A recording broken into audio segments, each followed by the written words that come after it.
brother. What's happening? Hey now. Good morning. It's, what is it, Wednesday? What the hell? How'd that happen?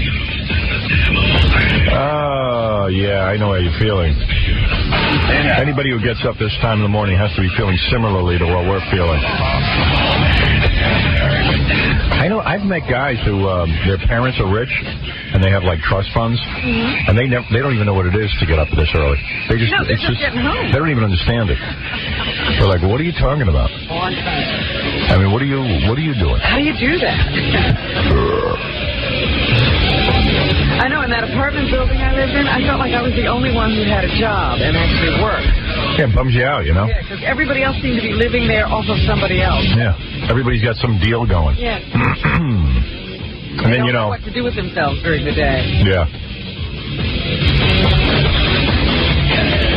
And then I was talking to our agent last night, and he was telling me our ratings were down in Portland, Oregon.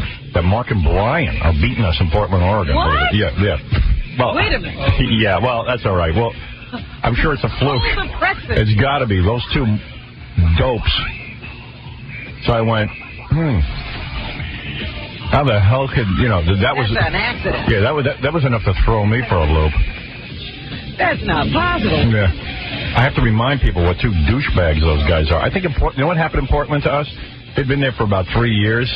They had an inroad. Well, yeah, I think maybe, we never went into Portland and told people that those two idiots are ripping us off and doing every bit I ever did. So they don't know enough to know that we're the real deal. Yeah, so I got to now go bash Mark and Brian for the next 500 hours. Two little douchebags. But there was a reason I wanted to tell you about that. What was I talking about? Oh, trust fund. Yeah, right. And I said, oh, no. I'm like their trust fund daddy. I sat and gave them all those bits, those stupid asses. And they're living off them. Yeah, they're still surviving. Can you imagine? So now I gotta start ragging on them so the people in Portland wake up. Excuse me, that wasn't a pleasant sound. Wake up, people. So we might have to send out Gary the retard wearing a sandwich board. Every once in a while in my career that'll happen, like in one of these little markets we're in, not that Portland's that small, but one of them, it's smaller than New York, certainly. In one of these markets we're in, some Howard Stern imitator will take over and without me looking. So I gotta pay attention to those idiots. In Los Angeles, they're like cancer, those two. Nobody even goes near them. Getting our attention again. Yeah, those two dickweeds. So, what can I tell you? Trust me, we'll work on that situation. If it means going there and wearing a sandwich board that says those two guys married each other on the air. If that's what you want to do. Two men marrying one another. Claim they're straight. Yeah, that's one of the bits I didn't write for them, by the way. Yeah, they did that on their own. Yeah. I mean, I got so many goddamn Howard Stern imitators, I don't know what to do. There's so many of them. I should make a list. There's so many of them, and they do the exact bit, and then they get on the air and they start screaming, Howard's old, we're the new. We're new.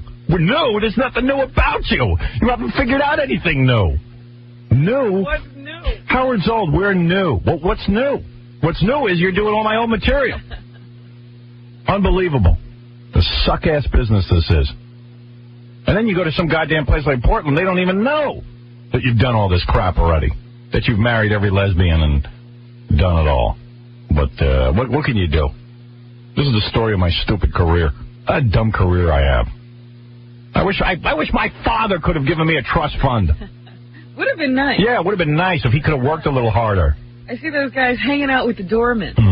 Just standing there talking to the doorman because they have nothing to Talking do. to anybody. This is some brouhaha.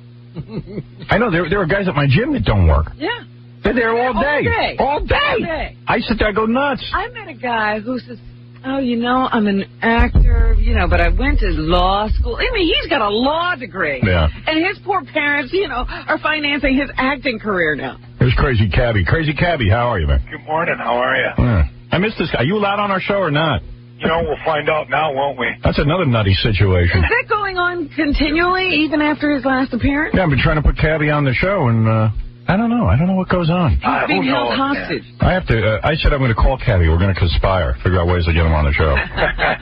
Hey, well, by the way, for those of you who are fans of Crazy Cabby, we are working on getting in touch with his parents, his real parents, because he's adopted. Is this a hard thing to do? Yeah, real hard. Here's the deal.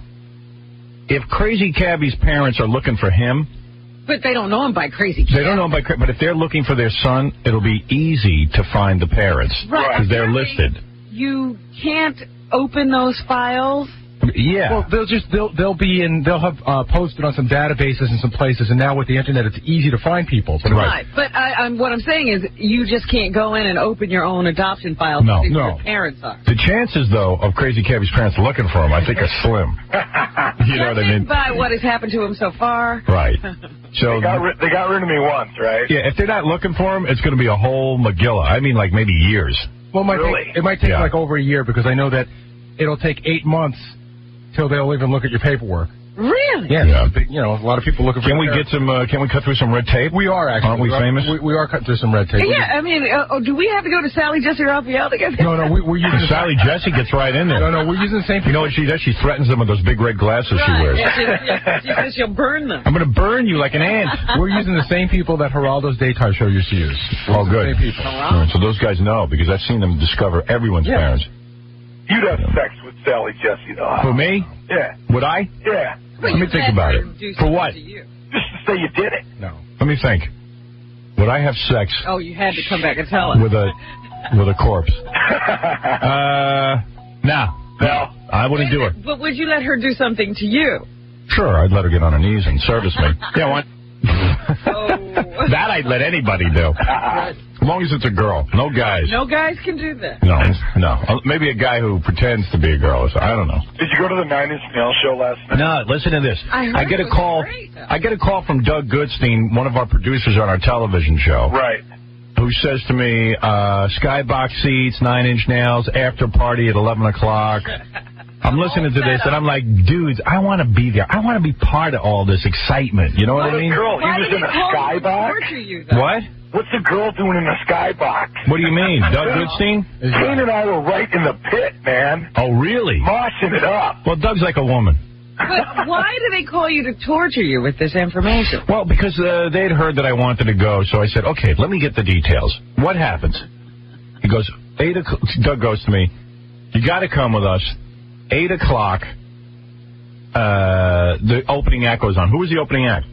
A Perfect Circle. Maynard from Tool's new Oh, yeah. side Oh, project. F that jack off. I'm not going to go watch that crap. So You know what, though, actually, Howard? It is pretty good stuff. You know what? I could care less. I don't care. Yeah, he kind of pissed you off, didn't Yeah, big time. F that kid. So anyway, the kid, he's probably 48 years old. He's probably older than me. You're Bastard. age. Yeah, screw that guy. He can service himself with his mouth. With his tool. I like a band that calls themselves Tool. A bunch of tools. That's what they are. Retards. Aptly named. Yeah, this guy screwed me over big time when I put out the Private Parts soundtrack. F Tool and the new Tool, whatever the hell. Perfect Circle. Perfect circle jerk. So, all I know is, I get the call from Doug, and he goes, okay, here's the plan. The opening act goes 8 o'clock. I just said, yeah. I said, I got to be in bed by 10. You know I do, man. You can't do this morning show if you don't get 7 hours of sleep. Well, you know, Robert, it's a different Howard we're dealing with now because I had to leave him a note on Lotus Notes about how that there was this 9 Inch Nails party that started at 11 and went till 3 in the Yeah. morning. Usually Howard would just ignore it. He sent me a note back and said, damn, why couldn't it be Friday night? Yeah, right. You know? Why can't anything good ever go on Friday night? What, you mean to tell me there are enough people available at 11 o'clock at night to go to a party on a weekday? Sold out. I know. But to the party at 11 o'clock? Sure. Well, they don't want everybody there. God damn, I got no life. The people that go to the party Yeah. are people who don't have to be at work even at 9 o'clock. I was thinking I could get laid. Or maybe they do. I mean, when you're 20, you can do that. Did you get laid there, Cabby? Hell no, I didn't even go to the party. Did you get laid in the mosh pit? No, I did knock some heads, though. Were there any chicks in the mosh pit? You know, there was a couple girls who were, actually one of the girls that I know from VH1, she gave me her bag and she jumped right in there. Was she hot? Yeah, she's a hottie. Her name's Denise. Hey, Cabby, What does she do for VH1? She actually produces she's one of the producers on the Rock Show with Kane. Ask if I could bang her. I will do that. Thank you. She's actually a big fan. I think she'd probably... If you see a girl in the mosh pit, if a girl jumps in the mosh pit, does that mean that she pretty much is saying you're allowed to grab anything you want? Yeah, kind of. I mean, Well, it ain't about that, Gary. yeah. I mean, you're grabbing stuff. Yeah, but she ain't about But it isn't about, reach over.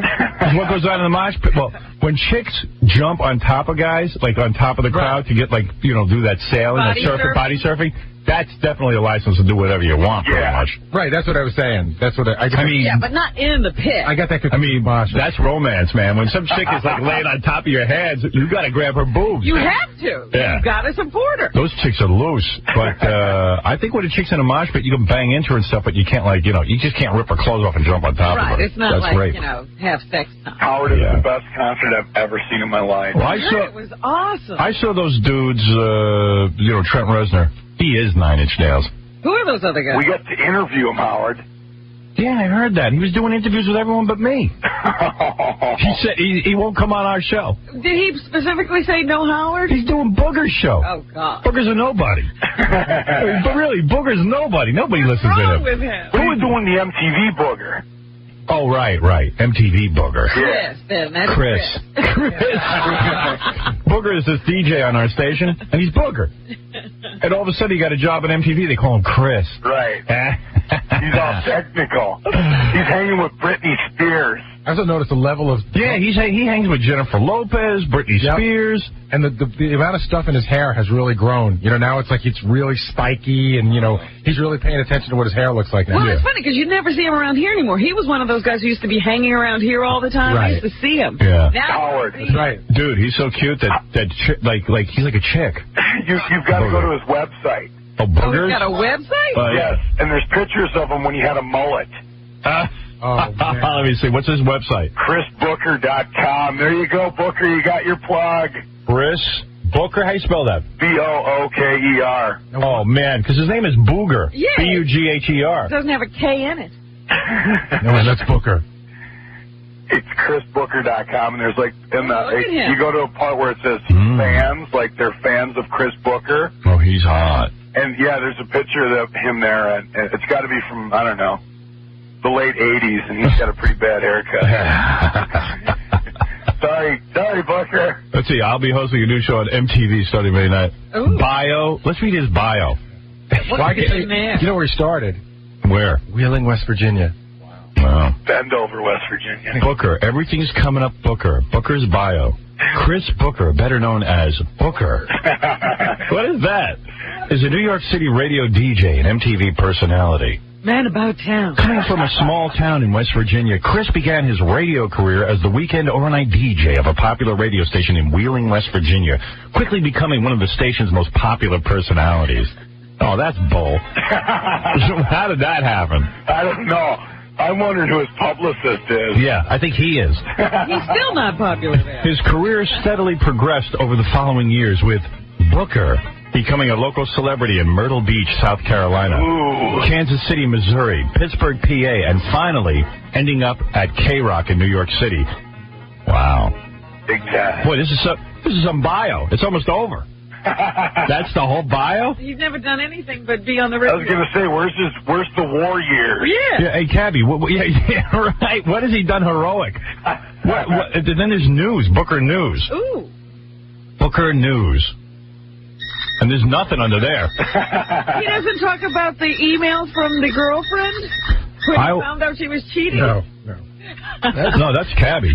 No, that's Booker. Booker too? Yeah, Booker that's cheating. news. He caught his girlfriend cheating? Remember we had him on the air. I forgot about that. Yeah. He went to check her email and found notes from another. Oh yeah. Oh, I thought Booker was so pretty that doesn't happen to him.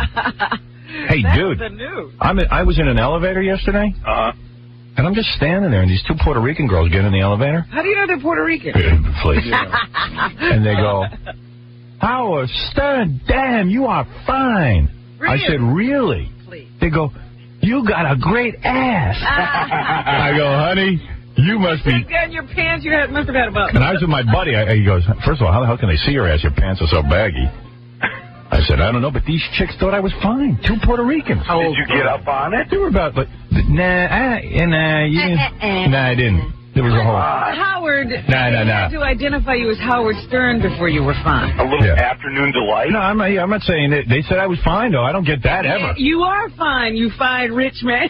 No. They were married women. I'm telling you. So what? That's an invitation. Rings don't plug holes, Howard. Well, I got some chick's phone number. Right on. What chick? I went up. Puerto Rican chick? Yeah. The place that I was in to get the elevator, chick came up to me and said, "Hey, you still single?" I go, "Yeah." She goes, "Want a date?" I said, "Yeah, sure." Just like that. Sure, I'll take one. Yeah, give me a date. That's awesome. Just like that. You never had that happen? You're not gonna Me neither. You're not going to book her in prime time, are you? If you go out with her, don't book her in prime time because she's not up to that level. You book her like, 3 What do you mean? What are you talking about? Well, she's not, she's not like a... How do you know? You didn't see her. Well, I can tell by the way you're talking about her. Was she, She was hot. fine? Yeah, she was fine. She was fine. The girl was fine. Go to the fans portion. Let me see.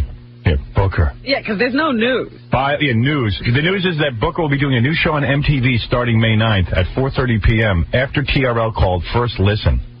I'll be chatting with Britney Spears. You know what it's called? Whoosh Rock. Yeah. Booker sold out. Hey, Howard, what do you think's in that gallery? I don't blame him, though, Wait a man. minute. How can he do this radio station and be playing Britney Spears? You know, I don't get it either. Because he's Chris over there. Oh, that's right. Chris is a big fag. Ego. Chris is a fag, and then when he comes here, he's Superman. That's right. He's Clark Kent. He's Clark Kent on MTV.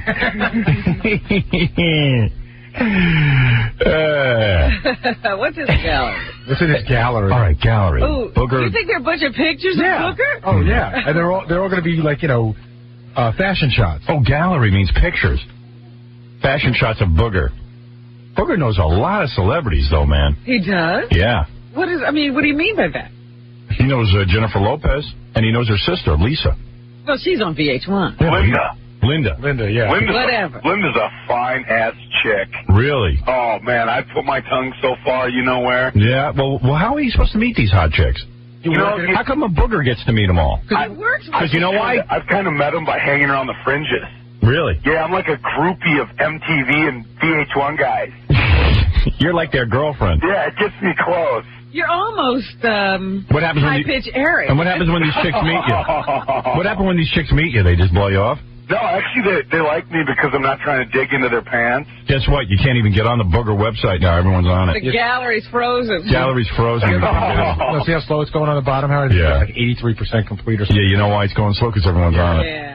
Too bad. What is that? Yeah, now it's closed down. I'm sure Booker's server is like a computer in his closet. Right. People go on the Booker line. Did Booker make this website himself, or are we? I think a close relative did. Wow. Someone who really likes Booker made it. You mean his sister is running his fan club? I think it might be his brother, actually. Yeah. So, anyway, so Doug calls me last night and says, hey, so me, Einziger, listen to this group. You talk about that. All hot guys. All hot guys. Macho men. Yeah, me, Einziger, and someone else like DePace, the director of our show. They're all going to 9 Inch Nails in the Skybox. So, I figure Skybox, food, maybe some, hot chicks, little nosh. What the hell? It'd be fun. So then Doug says, yeah, he says, you got to come with us.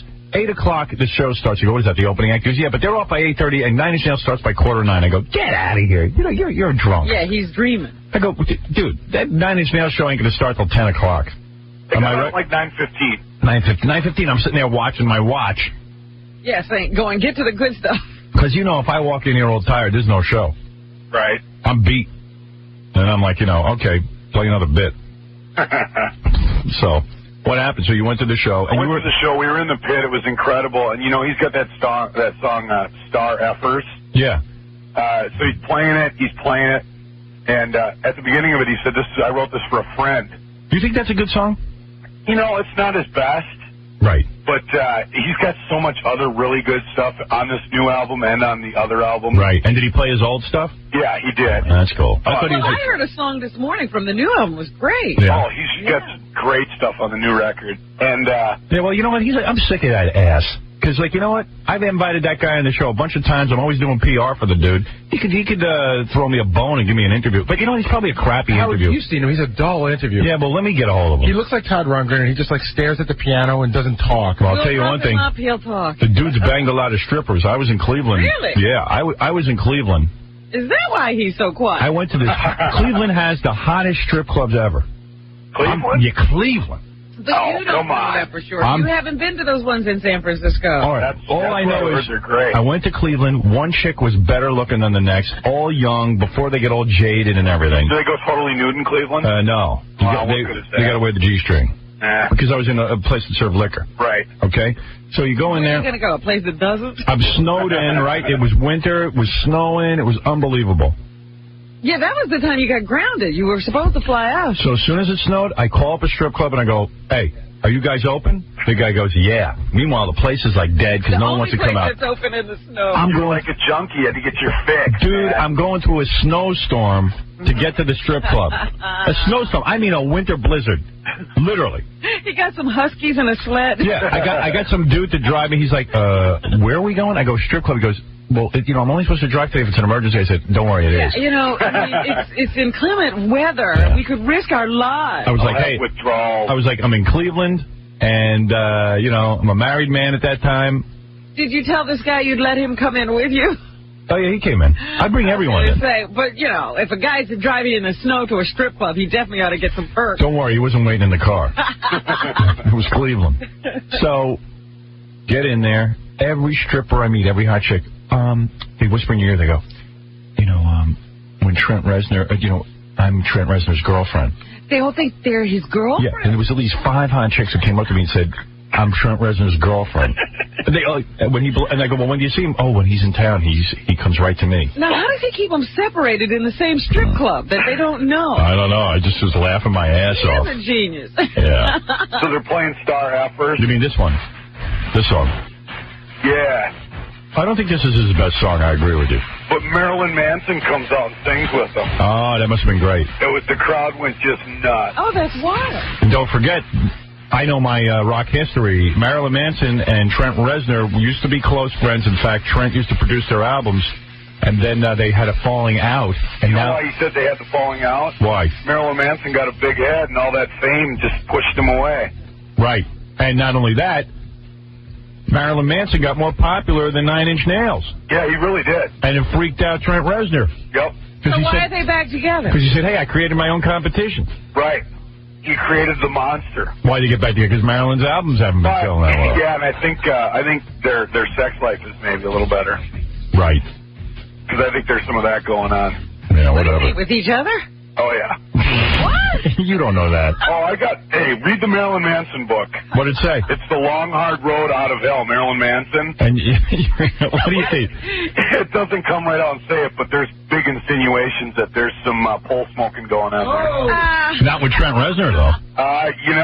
Read the book. That's what he's saying. Wow. I don't believe it. I don't know. I think Trent Reznor's a man. I think he is too, but hey, men sometimes fantasize. Whether you act on it or not. Not this man. That's a hungry man. It was a great show, Howard. You should have went. And then what time did you get out of there, 11? I got out about 11:15, and everybody was talking about some after party, and I'm like, you know what? The whole after party thing, it's like a barbershop to me. If I hang out in the bar long enough where there's beer and all that, I'll end up drinking. Yeah, he's got a problem. Yeah, he's got to go home. Yeah. He's not allowed. He can actually go to the strip club with no liquor and have a good time. Yeah. Exactly. I know. I don't know, man. You know. I'm dedicated, man. What do you think? I guess I should have gone to it, but damn, I mean, when you do these morning hours and you're up at 4 o'clock in the morning. Oh, Howard, you can sleep when you die. Yeah? Yeah. A lot of people have said that to me, but then I get all wasted and... Don't forget, man, I'm doing a lot of hours these days. Right. I got to go back and forth to Long Island with the kids. Right. You can't sleep through that. I can't sleep through that. I got a whole thing going on. You should see my schedule. Scheduled. While you're 9 Inch nailing it, I'm on the expressway nailing it. Hey, unbelievable. So Danis, as you brought up earlier, that's kind of why I called. Who? Oh, Mark and Brian? Yeah, do you need me to personally take care of those guys? Well, no, I mean, I could take care of it. Oh, okay. They're not rough competition. I think it's kind of funny, actually. Do you? Yeah. I'll take out any competition you have, Howard. Physical violence works. Yeah. He'll was a great motivator. He'll go out and kill those guys. He'll actually put hands on. Yeah, he would. All right, I got to take a break. All right. Tabby, thanks for the review. I'm so Thank sorry you. I couldn't get into the Booker Gallery. I'm really hung up. Yeah, we'll get into the Booker Gallery later. We'll call you back. All right. the Booker. You know, we can goof on Booker all we want. Look at him. Ooh. Oh, there's a... Oh, yeah, there it is. Oh, my God. There's Booker's hair. He's definitely gotten better. God Did you damn. see the old-time shot of him? Yeah, who's that chick he's with? I don't know. She's a fan of Booker because if you go to the fans portion, those are fans of Booker. The girls, he's got girls. He's like standing there with Carmen Electra. That's his fan. Yeah. Yeah, that's good. I don't know, man. He gets a lot of poontang, that Booker. But he's got a girlfriend, man. Yeah, that don't matter. He claims he's Mr. Sincere. No, I think he's sincere with his girlfriend, but I'm telling you, he can get a lot of poontang. Well, of course you can. Why? He's on the friggin' TV and he's on the radio. Radio guys always get it. Yeah, I don't. Except for you. Exactly. Except for me and you. Happy over here. Except for us two. No, but when you hear a guy on the radio, imagine you don't know what he looks like, and then you call him, and then you get Booker. Right. So usually it's like... Yeah. It's like, well, Cabby's not... You think Cabby's bad looking? He's pulled a cool look together. Yeah. But usually it's like funny-looking guy. I could see where chicks would dig Cabby. He's got a pretty good look. You know what? It's all about personality. It's not about looks. Yeah. And I'm a gorgeous man anyway. No, he has a lot of confidence. I think chicks dig that. He's not a bad looking guy. He's just heavy. Big. A little too tattooed for my taste, but I'm a guy. Right. You know what, though? It's the best thing because I never have to touch a woman. They always want to touch me. Are those real? Well, what's the level of women that touch you? Dude, what's that thing on your leg? That huge sort of, like, pentagram or something. Oh, that's a Celtic cross. Oh. Because I was told when I was a little kid I was half Irish. He could be anything. He could have every tattoo in the universe. I want to be an Indian so I can get some of that casino money. Try it. You know that the Indians have the two most successful casinos in the country?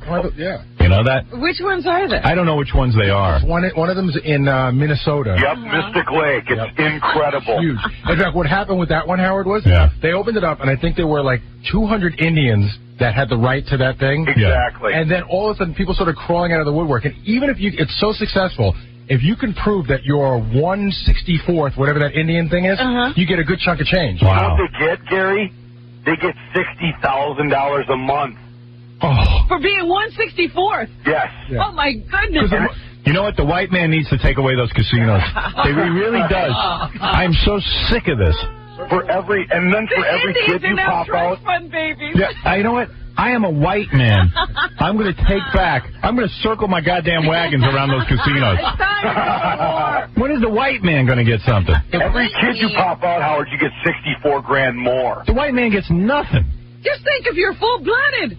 Oh, my goodness. Yeah. They started out with one casino, and now they got like 5 hotels around that one casino. I'm sure I could find some Indian in me somewhere. Oh, I bet you've had an Indian inside of you. Chris, you're the man. Yeah, Howard. That concert last night was terrible. That guy don't know what he's talking about. What, 9 Inch Nails? Oh, please. You are a loser. You don't know what you're talking about, dude.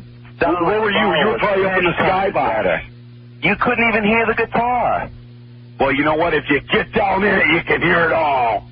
Dude, you don't know what you're talking about. They were plagued with sound problems. Okay, well, it sounded good. Wasn't loud enough. Marilyn was better than Trent because he screamed and you could hear his voice. Oh, okay. Well, thanks for your help. Sure, anytime. Well, there's always... You need to know what a good concert is, dude. Well, what is a good concert? What is? Yeah. Right now, Peter Gabriel is the best thing around. Oh, please. Gabriel. Peter Gabriel. He's as old as dirt.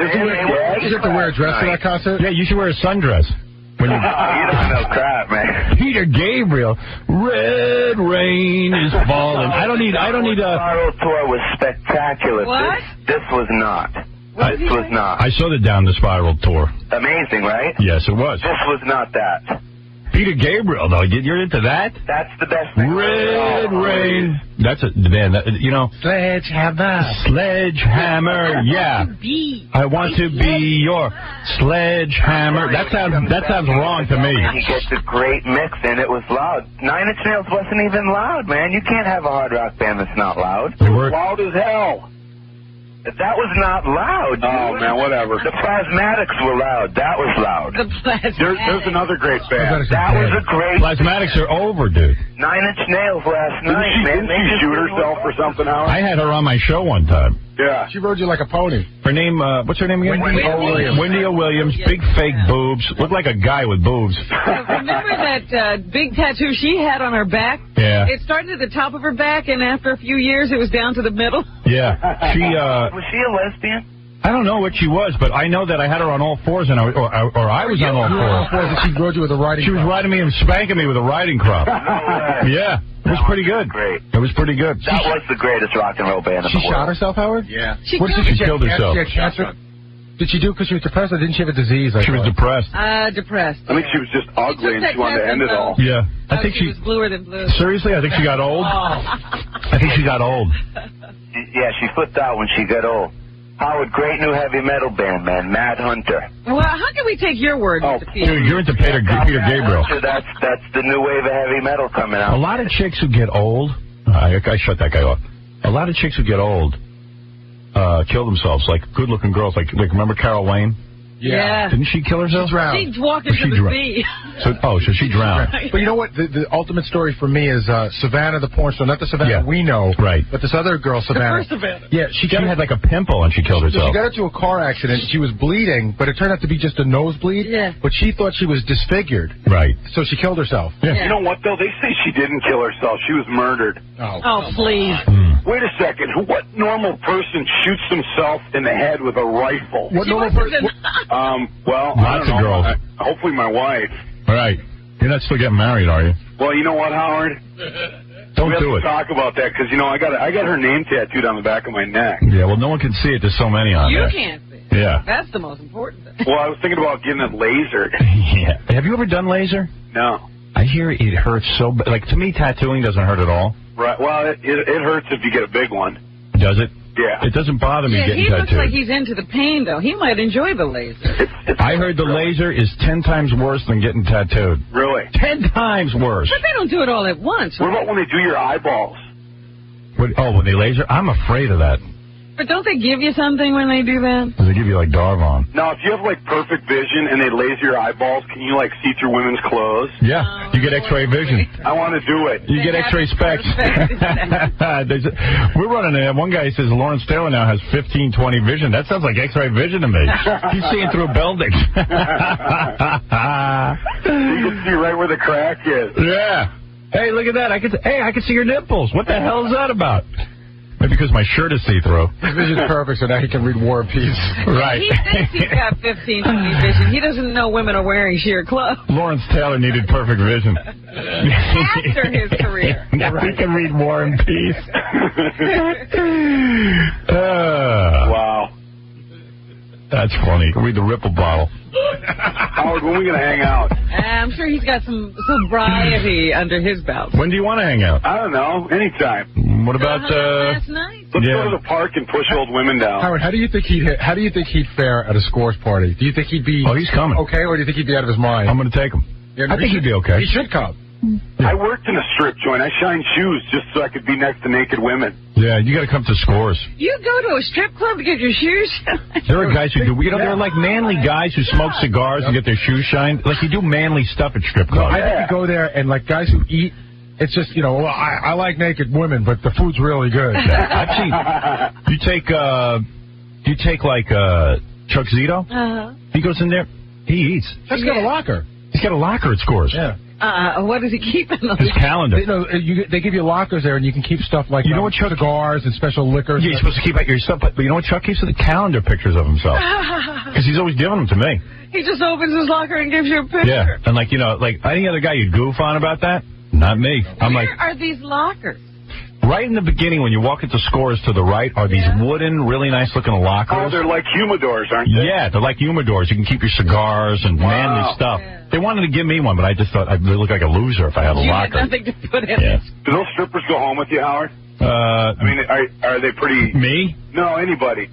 Yeah, I know guys. I know guys. Yeah, I know guys who have dated them. Well, see, I wouldn't want to date one. I just want to take one home for the night. Well, yeah. Ralph and Elephant Boy. Ralph likes women. Yeah, he's not gay. He's not. No. The lie detector lied. Oh, that's true. Yeah, maybe you got a point. I don't know. Still out. The jury's still out. You could beat the lie detector test because I saw them doing a thing about the Ramses, and they showed how easy it is to beat. How did they beat? How did the Ramses Well, I don't do know. that? They said they're gonna take one. Right, they haven't taken it yet. But they showed a guy who gives them, and he says, these things are impossible, and then they showed another guy who teaches you how to beat them. You want to know something though? The lie detector does lie. Because I took one, and, we did a TV show once where Jessica Hahn kissed me. Right. And everyone thought I gave her the tongue. And I said, hey, I'll take a lie detector test. I didn't give her the tongue either. And the lie detector said I was lying. And I know I wasn't lying. Yeah, it's a machine, man. It's a machine. It doesn't work. When you get all strapped into something and then you know you're gonna get nervous. That's what happened to me. Your heart's gonna palpitate. Your hands are gonna sweat. I got nervous because I'm like, oh my God. Your testicles drop. Yeah, it's gonna say I'm lying. Right. I got nervous. I wouldn't take one. I refuse to take one. Me too. What was it looking to pin or something on you? Oh, please. Oh, when I was in the military, they wanted me to take one. They wanted you to take one in the military? Yeah. Why? Why? Well, because I failed a urine test. And so I said that I didn't smoke the pot. Right. And they're like, we're going to put you on a lie detector. And I was like, no, you're not. I'm like, those things, you can't use them in court. What says the military can use them? Right. Son, you signed your life away. We can do anything we want to you. What would they do to you? I know a guy that is in the Army. My rank and my money. Did they? Oh, yeah. Yeah, so they just found you guilty. And I had to do 45 days extra duty in the barracks and clean mop floors after work every day. But they let you stay in. Yeah. Wow. What are they going to do? It's not draft anymore. Did they really make guys clean toilets with a toothbrush, or is that just a goof? That's a goof. Yeah, they don't I do mean, that. I guess if you really screwed up, you were like in basic training, they might have done something like that. Right. But in the old Army, who knows? Because my drill sergeant, he was a Vietnam-era guy, and he said, you know, we used to be able to beat the hell out of you guys. Literally, they used physical violence. Yeah, Good old days. I was in the new Army. Right. Where they said, oh, yeah, you're going to do aerobics when you got the basic training. Well, let me tell you what, there was no aerobics going on. Yeah, I thought the Army was cool now. It was just like a really cool like place you could go. It was like a gym, you know. You can go there and work out. They feed you. But you sleep over, so it's like camp. Then when you get out, you're real buff. Don't you get a lot of benefits now that you were in the Army, Cabby? Don't you get to go to college for free and all those other great benefits? Well, I got the GI Bill, so I got like $12,000 for college. What does that pay for? Books? Is that the whole thing? Yeah, what college? Nassau Community? Exactly. Yeah. Joe, you're on the air. Yeah. Yeah. Yeah, so I saw Ralph at the Sports Authority in Paramus. Yeah. And it was kind of ridiculous because everyone I saw in there was like rushing around at like 1 o'clock in the afternoon to, you know, just get in there and get out of there. I was buying some golf balls. I was going to hit some balls at the end of the night. Yeah. And Ralph is in there. He's got like a shopping cart. They don't even offer shopping carts.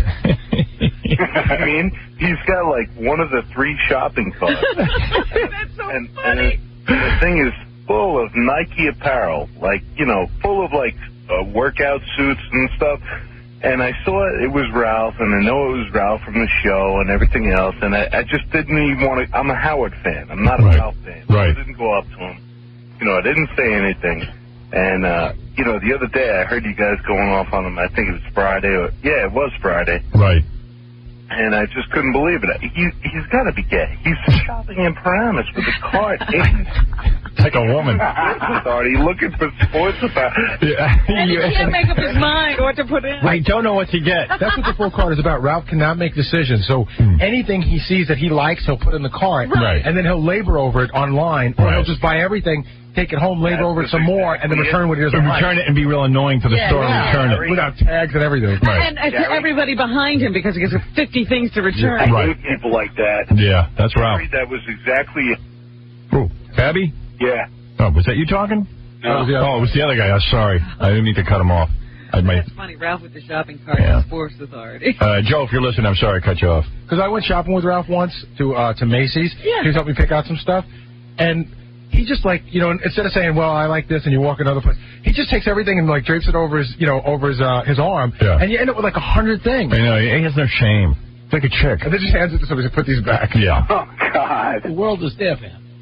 Yeah. It's his world. Welcome to it. Yeah, Chris, go ahead. Help over here. Hey, Howard, how you doing? I got to get on that Booger website again. I got to see the gallery. Me too. Yes. Hey, listen, I saw your Saturday show. I don't get to watch it very often, but I saw it. Yeah. It was very good. And I saw the race between Crazy Cabby and High Pitch Eric. Yeah. I'd never seen High Pitch Eric before, and that is one scary-looking guy, but I'd never seen Crazy Cabby before, and, you know, he's pretty cool.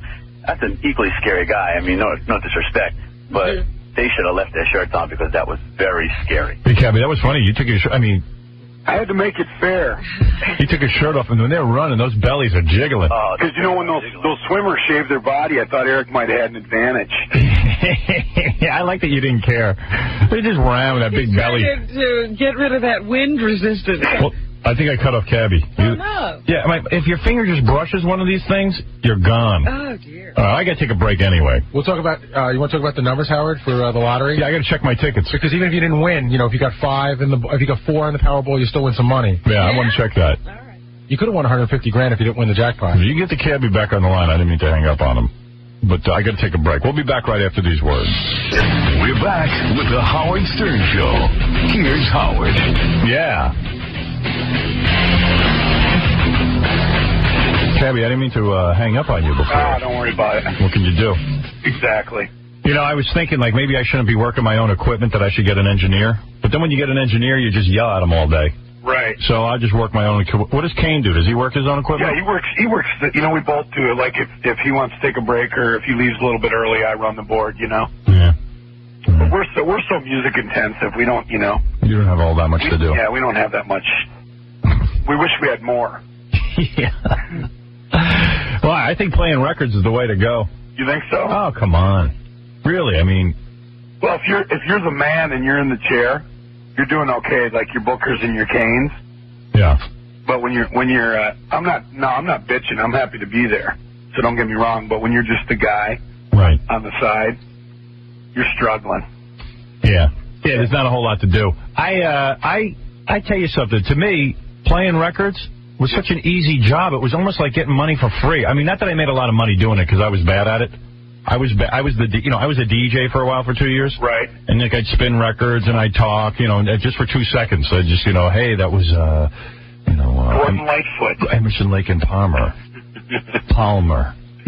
And I did that, and it was such an easy gig, but. Well, that's why I don't understand, like, some of these DJs, they get these huge heads. I know. And it's like, dude, you're a DJ. Yeah, and you could be replaced any day now. Exactly. I mean, what, a lot of markets are doing like computers now. I know. Most guys don't even spin their own records. Right. And you certainly don't get to pick them. At least when I was doing it, I got to pick my own records. Yeah, that was part of the job. It's like you're listening to the music the guy wanted you to hear. Meanwhile, I played the suckiest music. Unfortunately, the guy had bad taste. I worked at a progressive rock station. And you were playing the Bee Gees? Well, no. I wouldn't play the Bee Gees and stuff, but like I worked at this radio station with this guy, Joe from Chicago, and Meg Griffin, and they knew music, and they actually knew too much music, because they would play stuff nobody wanted to hear. Right. Like that was the bad thing about progressive rock. Yeah, like they were so cool with their music that you were like, wow, look at the musical knowledge they have, but you couldn't listen to this music. It was so horrible. Right. You didn't like that artist until they played that song. So I would get on, and I would play like Crosby, Stills, and Nash. Like the stuff that was popular. Right. That people actually wanted to hear. Yeah, because I don't sit there. I don't know anything about it. I mean, like, who sits in orgasms over records all day? I mean, Steve Kingston said it best. If DJs programmed the music, there would be no radio station. Yeah, well, because no one would listen. He's got his own axe to grind. Yeah, that's not true either. So meanwhile, he's programming this station. No one's listening. Oh, that's not true. They're listening for the wacky antics of Booker. Right. So, he's always busy with research groups. Maybe they should let some of the DJs play their own music. They couldn't do much worse. Well, what happened to the guys who actually knew music? I don't know. Guys who know music are dangerous. They're dangerous. Because Meg knew more music than anyone. I'm not talking about the Megs of the world who were into these obscure things. Yeah. I'm talking about the guys who originally started and found the Beatles and the this and that. Well, Steve knows a lot about music. Murray the K's dead. Hey, by the way, Houston's on the phone. You got to hear this. Are you aware of Houston? She's the one who did all the big gangbang, right? Yeah, she's done like 1 million gangbangs. She's a porno star. She's like one of the nastiest porno stars. She'll do anything. With a smile. God bless her. She's done bukkake films. She's done it all. Yeah, I mean, she calls up excited. Guess what I just did? I just did bukkake. You think she'd do me, Howard? Yeah, I do. Wow. Houston? Yes. Oh, God. Well, what happened to your voice? I just got back from New York. Take I never a drink. have a voice when I talk to you guys. Good morning, Robin. What, do you yell in these clubs all the time? Yeah, maybe the air or something. All right, listen to this. I got I get this article. I guess someone wrote an article about Houston on one of these websites. It's like a porno website, and they cover all the porno stars like it's the Daily News or something. they treat it seriously. Porno news. So there was like huge porno news because Gary's got the article. Houston almost went to jail or went to jail. What? Yeah, did you go to jail? No, I did not. Yeah. She was at a... It was pretty bad. What was the story? She was at a strip club on Long Island. Yeah. It's they serve alcohol, so I think it's either no nudity or just topless. Right. But Houston recently had labiaplasty, and this was her debut. Yeah, she had an operation on her labias. How'd that go? Because they looked a little sloppy, so she wanted them tightened up. And the sidebar to that is, Howard, she's trying to sell the excess labia on the internet, and eBay turned her down. She's very upset. She said they have no sense of eBay humor. wouldn't accept that. They won't do body parts. Apparently, it's illegal, so we're going to go on Erotic Bay. And also one of Erotic Bay, they have such a thing? Yeah, it'll be up in 3 weeks. Houston, let me understand something. You have your labias on ice or something? No. She made them into beef jerky. Yeah, they dried them out. She's also got one of her implants. She would have both of the implants. They came back from pathology, so. Wait, what was that? They're all stale and they're all wrapped. Your labia. Labia and implant that didn't rupture. All right, hold on a second. You had your labia removed. What the hell would you do with a labia? Yeah, I mean, yeah. So mount it. How much money do you want for it? I don't know yet. I'll give you $5. What's the minimum bid? Who would bid on that? You know, we haven't even gone that far. I mean, I just had the surgery. But what, I don't understand. How is the labia preserved? That's sick and wrong. It is. And how many pieces do you have? It's a whole piece. You must have quite a labia. Well, Howard saw it. He really didn't want me to do it, so I don't know. I didn't think it was that bad, actually. I mean, I love a woman's vagina. And yeah. I don't care if it's a little messy. No. Who cares? Right. It looks cute. Yeah, so does it look better now? Yeah, it really does. It's all healed and everything? Pretty much. Did they laser it right off? Do you have sensation in it? Yes. How long did the operation take? It took a while because I also had my breast done. And your labias are now wrapped in what? Formaldehyde. Yeah, I mean, I don't understand how you preserve labias. Isn't that just some dead skin? Yes. Who's going to buy that? That'd be a nice set of earrings. You know what you do with it? You put it in one of those little round balls that you shake up and then it snows. Make a snow thing out of it. Snow globe. Snow globe. A labia globe. We're going to make a Howard Stern snow globe. I think I'm going to take the Houston's labia on tour. Yeah, but I mean, so... It's like the Museum of Houston. So you put a sign up on eBay that said, hey, you can buy my labia? Right, actually, no, I hadn't put it up yet, but we were going to, and we found out it was illegal to sell body parts. So there's a new company coming out in 3 weeks that I'll be selling my parts on. Did she tell you where she is right now, Howard? Where? She's in Poland. You're in Poland? No. I'm leaving today. I'm getting up, getting ready to go. Oh, do you know? To ask her why she's. Why are you going to Poland, Houston? I won Best Actress. Not Best Porn Actress.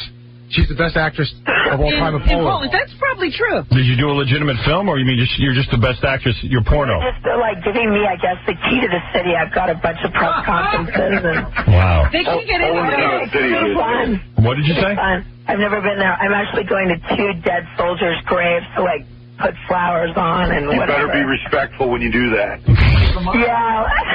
There's a lot of Polish war heroes out there. Well, you see communists, no? So you're going out there, and they're gonna treat you like you're like Marilyn Monroe or something. Something like that, I guess. She's got a parade. She's got to go to some dead soldiers' graves, and then she gets the key to the city. And how much do you get paid for something like that? She pays them. Were you shocked that? Yeah, I mean, weren't you shocked that they were going to do? I mean, this sounds like a goof. Well, actually, one of my biggest hits, as far as my websites are concerned, is Germany. So I don't understand how they're giving her the Best Actress award. The Best Actress award? What the hell are they talking about? I don't know. They just want me to come over there. They're having a party. I don't know. You mean Best Actress based on your porno movies? I guess. You don't even know. Have you done any straight roles? Yeah, you haven't done anything else, have you? Well, I did a bunch of B movies, but I mean, God, those were like 7 years ago. But who's paying you to do this? Metro, my company, and Pink Press from Poland. Houston's one of those people who doesn't even know where she's going. For all I know, she's going to be sold into white slavery. Yeah, right. No, we'll never hear from her I know where again. I'm going, and it's very calculated, and I have an itinerary, and I have it all scheduled. She's going to film a movie with Lech Walesa. But I'm personally not too sure what this award is. I know there's a lot of press conferences and stuff like that, and a lot of just photography. And You know, if you were going to Poland to receive an award, wouldn't you be sure what you were getting? Yeah, and I know what questions I was going to be asked. You're like, wouldn't you ask a few questions about why you're going to Poland? You just missed something she said. whatever. What did she say? She said it was presented by the Pink Press. Yeah. Pink Press, correct, out of Poland. But who's giving you the key to the city? I'm not sure. And what city is it? Krakow. No. I think it's the Pink Press. Oh, so it's all the porn industry over there. Right. It's the key to the Correct. All right, so here's what happened to her. Saturday night. Bag on me for going to Poland. All right, so tell the story. Saturday night, she's working the strip club on Long Island, and I guess there's no nudity, and she must have done a little bit of nudity, or maybe a few things she wasn't supposed to do. Did you show them your new labia?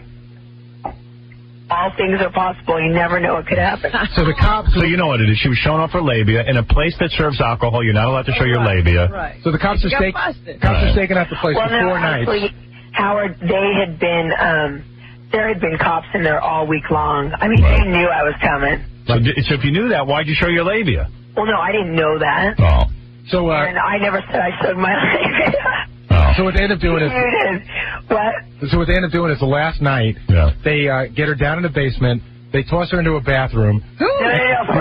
No, Gary, first there was 20, first of all, like half the club, it comes to be known, was like plainclothes, officers. So it was pretty much half the club was all cops, and they pretty much raided it. They came downstairs to my dressing room, and apparently, I didn't know this, but they were going through my makeup box, and who knows? Did you start crying? Yeah. I heard she cried. Yeah. I was crying because, I'm done this month with my probation. Yeah. Right. And it's been 3 years, and I've never, I haven't drunk and drove. I mean, I'm just like, I've been so good, and the last thing I need is that. So yeah, because she was drinking and driving and everything. Interrogating me. Here's what it said happened. You did time already. It says during the raid, I did. During the raid, police officers swigged beer, made lewd comments, poured through Houston's private possessions, and claimed that a vial of her face powder was cocaine. Come on, you carry face powder in a vial. So when the two cops finally emerged from the... There were no drugs. I mean, it was stupid. And then they were asking me for my autograph afterwards. And, Gentlemen's Quarters is a good club. And I don't know. They've never been hassled before. No other porn star's ever been hassled. So they, had a hard-on for me. Right. Well, who doesn't? You? Why you? Why always you? I don't know. That's what I keep trying to find out. All right, let's go to line 3 here for Houston. Yes, go ahead. Yeah, Houston was in a club down in Philly about 2 months ago, and they were trying to, for $1,000, they said you could do her in the back room. Who said that? I think that was the fake Houston. There's another Houston. So you were in charge. Claim going around. You weren't charging $1,000 to get banged at a club? No way, please.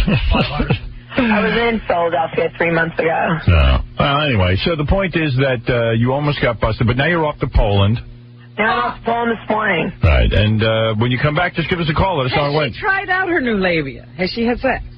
Yes, I have. Who'd you have sex with, a high school kid? Maybe. Yeah.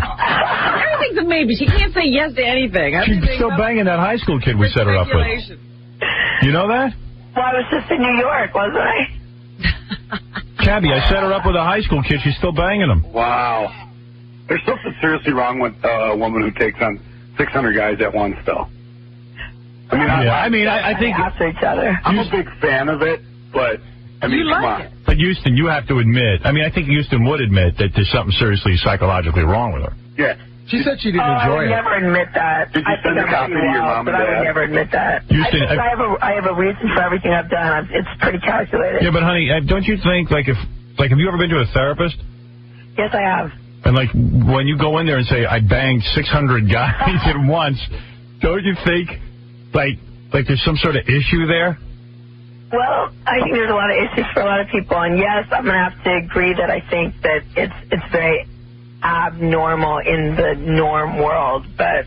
Well, that's where abnormal would be. And it's the part where they always say, who's to say what's normal? Yeah, who's to say what's normal? So what did the therapist say when you told them I just banged 600 guys? He's still screaming. For space. They did. Oh, my God. Right, they iced you down, Houston.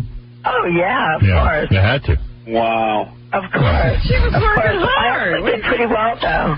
We're going to the other one this summer. Yeah, remember they're going to have the bang off. Yeah, this summer with Metro Home Video. Big bang off. Howard, I think me and you should show up. Yeah, I would go to that. Houston, do you train for that, or do you just go there? Or do you have to get ready to go to the big bang off? Well, the last one I had to get ready. I mean, I had to... How do you get ready? You got to, like, play with yourself a lot with big toys. And Really? Seriously. Serious. How long does it take to get in shape? Weeks. Wow.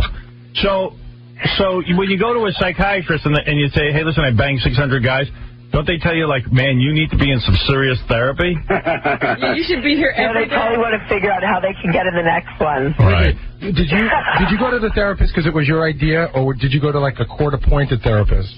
No, it was never court-appointed, and to be honest with you, you didn't ask when I had seen the therapist, and it was before the game. Oh, I wonder if, like... it actually worked. When you go into therapy, does, like, the therapist want to have sex with you? Howard, I have no idea. It seems like lately everybody does somewhere. Gee, I wonder why. Yeah, it seems pretty accessible. God. But I'm not. So there's the difference. Right. I know. They just think it is. Would you bang me, Houston? I don't even know who you are. Crazy cabbie. Nobody really, but I'd sure like to try you out. What's your other first name I would basis? have to probably say no. Cool. He's sort of famous. He's on our show. Yeah? Yeah. Well, no offense. It's just I kind of have to know who you are. Hey, are you still seeing Well, like, you know all 600 guys in a I'm gangbang. not saying that, but this isn't an event. It's not like something that we've Hey, planned. you know what? Let me do this guy a favor. Would you bang him? What's the big deal? We could make it an event. We can make it an event. You can come down here. You'll take him in the bathroom and bang him. I don't know. No, I don't think so. Why? You did 600 guys. Yeah, but that was a planned thing for like. All right, so let's plan this out. Let's not plan it. Hold on. Get out a calendar. We'll make a date. Let's plan it. You'll come in. You'll bang Cabby. Houston, if you do our show, we'll title it the Houston Cabby Bang Off. Right. It'll be an event, and we'll show it on E. Yeah. I don't know. No. Why? He's Cabby. Videos you'll sell. I gotta do another one this summer first. Honey, he's not even that bad looking. He's gonna help you train. She has to sit down and... kind of like aggro anyway, since a little angry. Yeah, but he is angry. So what? He's a Gulf War veteran. I have the right to be angry. Yeah, what about the vet? Was he that long-haired guy that was on the Dilatate? No. No, okay. But he's the well-hung guy that wasn't. He suffers from post-traumatic okay. stress. No, he sounds angry. He is angry. Cabby, you're turning off Houston. Hey, oh well. See, he's not thrilled about it, so why do it? 600 guys, she draws a line at Cabby. I get turned Houston. The guy needs to get laid. He's into you. Well, I'm sure. No, he's not into me at all. No, he digs you. Just let me please you orally. Here's a guy here's a woman who did bukkake in Japan. She's turning him down. No. I did it in Mexico. All right. What's the matter with you? So why not come on here and have the big Cabby bang off? I'm sorry? We'll bill it as the big Cabby bang off. Oh, God. I think we should do a whole other show about that. He's a good lover. Hey, Cabby, tell her you're in high school. She'll go for it. I'm 15 years old and I'm a gentle lover. It would be his first time. That'd be a great event. Why would Cabby, I'm obsessed with this. Cabby, why would you want to perform oral in a place where 600 guys were? Like, Yeah. Why is that your thing? I don't get It's that. all brand new now. Yeah, Come on. she's been snipped and tucked. It's like a new thing down there. The 600 guys don't count. All that's been removed. Yeah. They did a little roto-rooter, cut off some of the top of the hedge. Right. They just cleaned her up a little. Exactly. You really want to do? It wasn't that bad, okay? Is that your thing? You want to do oral on her? Sure, what the hell? You get off on that? I like doing it too, but Not that much. Huh? Right. Well, Hey, hold on. You can find some girls on your next job. You know what? Women dig me, man. Dude, I can't believe you're getting turned down by Houston. That's all right. You're a loser. I am, ain't I? I'm telling you, man. You know what, though, Howard? Yeah. I'm like a foot fungus. You don't really like me when you first meet me, but I kind of grow on you. There you go. Hey, Frank Gifford's on the phone. Wants to say something to Houston. Frank, go ahead. Frank. Good morning. I want a porn star who wants love in the bad place. All right, thank you, Frank. That was huge comedy there, boy. He wants anal. I want Kathy. She's not doing her job. Why don't you give her $500, Cabby? I don't have $500. Christ. I'm a DJ. Well, Houston, I wish you luck. I'm sorry you got almost busted the other night. I heard they reduced you to tears, that it was They did. I heard that people were running from the club screaming because they started busting people at the club. Well, yeah, they were just pretty much interrogating everybody. But I don't understand. Why didn't you get arrested if you were showing your labias at the... Well, I wasn't. When they came in on Saturday, I was totally in compliance to what I should be. What about the 5 days before Saturday? Anything's possible. She's not going to say. You're going to get arrested for selling those damn things on the internet, man. What, the labias? Yeah, that's like there's got to be some law you're breaking. Yeah, right. That's like selling your kidney. I still don't understand. We were trying to get how she's got them preserved, but I guess we're never going to find out. She said formaldehyde. No, she didn't. No, I said formaldehyde. No, you said formaldehyde. To be honest with you, I haven't picked them up yet from the pathologist. Well, you can't be handling them. Why do they have to do a pathology? I've got the implant. It's all, what do you call it? Just vacuum suctioned in bags, and it's all sterile. And yeah, but the labia's got to be like strips of beef jerky. no, well, the labia is one piece. Well, why did they save it? Because I asked them to. Wow. I'll get Because your I labia knew tattooed that. across my neck. Can you imagine, man? That's disgusting. That is sick. And you had one implant rupture, so you when they were taking the old ones out. Did you get bigger ones? No, Robin, I got the same size. I just got them more natural. Oh, good, yeah, because yours were getting a little hard. No, they weren't hard. They were just up under my chin. Yeah, I know. Yeah, I bet you look a lot better now. Oh, they look so great. Wow. You'll like them. They look beautiful. Hey, you know what? Body is like a tinker toy. When you get back from Poland, after you receive your Academy Award, why don't you come in here? A date with me. Why don't you come in here? I want to introduce you to Cabby. No way. You know? You don't even know what you're missing, woman. No, I want you to meet him. Okay. I think he just gives bad phone. Yeah. Well, after I get back from Poland, I'm up to San Bernardino at the Flesh Club dancing, and hopefully I won't get raided there. All right, but I'm just telling you. I have a Polish last name. Yeah, he does. You eat sausage? Only like Polish sausage, not like that. That's a loaded question coming from a porn star. Yeah, everything's a double entendre with her. Exactly. No, it's with other people that it is. They ought to take your labia and hang it at the Planet Hollywood of Poland. Warsaw. I think so, too. All right, honey. Listen, you have a good time in Poland. Please come in. I want to set you up with this fabulous guy. Oh, Lord. All right. Well, thank you, Robin. Thank you, Howard. All right. Okay. Bye, honey. Have a nice day. She's a very sweet girl. Dude, there's something wrong with you if you keep your labia. Right. It's something wrong with you if you get your labias cut. Right. Were they just big, like, cheeseburger hanging there? Well, I got to tell you, You looked. I looked. They weren't that bad.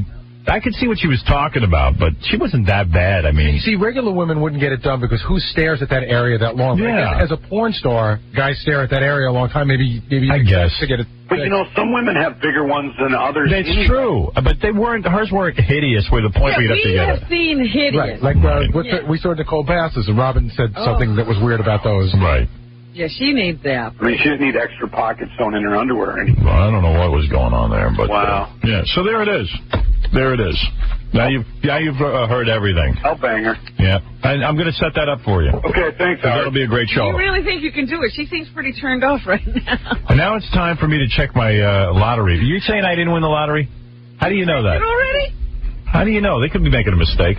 There's two winners. Right. One from Michigan. And they've gotten every state now. One from Michigan. And one from Illinois. Oh. And they're probably 90 years old, ready to die. Yeah, what was Well, the winning numbers are right there, but you could have, first you check. could still win some money. See if you had the big ball. What's the big ball? 4 is the big ball, whatever that thing is called. Money ball. The money ball. Well, hold on. I'm sure I got none of it. Is that like the money shot? I just, you know what? I hate ripping these things up without checking. Absolutely, you got to check. There could be some money in You could have won $150,000. I doubt it. I don't ever win this kind of stuff. I'm not lucky that way. Let's see. I don't even know where to look for a 4. Okay, do you have 1, 2, or 12? Start with the first 3 numbers. Do you have 1, 2, or 12 on any of your cards? I don't even have a 1 on any of them. Look at this. I don't have, like, they give you 5 numbers. DePace gave you bad cards. Yeah. I mean, listen to the numbers I start with. 4, 27, 6, 22, 13, 10, 10, 13, 9, and 24. So I'm definitely not a winner, right? You never even got one. That's on the first set of numbers. I go to the second set of numbers. All right, what? Do I have to have a 2 for the second set? No, you have to have 1. Oh, I see. You got to check each row? Yeah. I think this is a lot of work. Oh, if you win, it isn't. And I have a big number, 4. You got the big number? Yeah. Okay, so now work backwards off of that one to see if you got a few regular numbers. I don't know. I think this is going to take me an hour. Hey, why don't you look at tell me if I won. I got a 4. I got the big number 4. The big money number. Okay. I don't think I have one number. Yeah, the problem is you got the big number 4 and you don't have any numbers. Let me see. 1, 2, and 12 are the first numbers, and you don't have 1, 2, and 12 on any of yours. 33, 37. No. That thing's a ripoff. You know who buys the lottery? People who don't have any money in terms of, like, they don't even have a job. Right. Because when I didn't have a job, I bought the lottery every day. Or you hung out at OTB. Yeah, and my old man would laugh at me. He goes, "You're a loser." I go, "Yeah, if I win, I'm not going to be such a loser." He goes, "You're not going to win." Do you know there was one, I forget what game it is that they have here in New York, because they have so many different lottery games. There's a daily number, there's a, what? You won. I did? How much? $1? $1. Did I? You get $1 for just having the big money ball. Yeah, there you go. Oh, cool. I'm a winner. See, you said you were never lucky. Burn that. The scratch off. But wait a minute, they had one game here in New York that they are thinking of taking away because it was, I think it was every couple of hours that you have winners. Yeah. And it was promoting gambling for these people who really have problems so much that it was, the state couldn't even handle it. Right. They said, we got to stop that because we're just taking money from people who have no money. What about the scratch off? Those people there's that little, smoke shop downstairs. Yeah. You can never get anything in there because everybody in the building's buying scratch off. I know. That's me. You buy it? Yeah, I heard you're out there smoking cigarettes and doing scratch off. I play two scratch off games. Yeah. One is... I thought you quit smoking. I did. I heard you were out there smoking the other day. I am. Why? What happened? I don't know. Sometimes I have a cigarette. Are you nervous? Sometimes. What's going on? Nothing. Home life? No. Seriously? No. Well, he would never blame it on it. No, but it isn't. Dude, you don't think it's kind of weird you started smoking when you got married?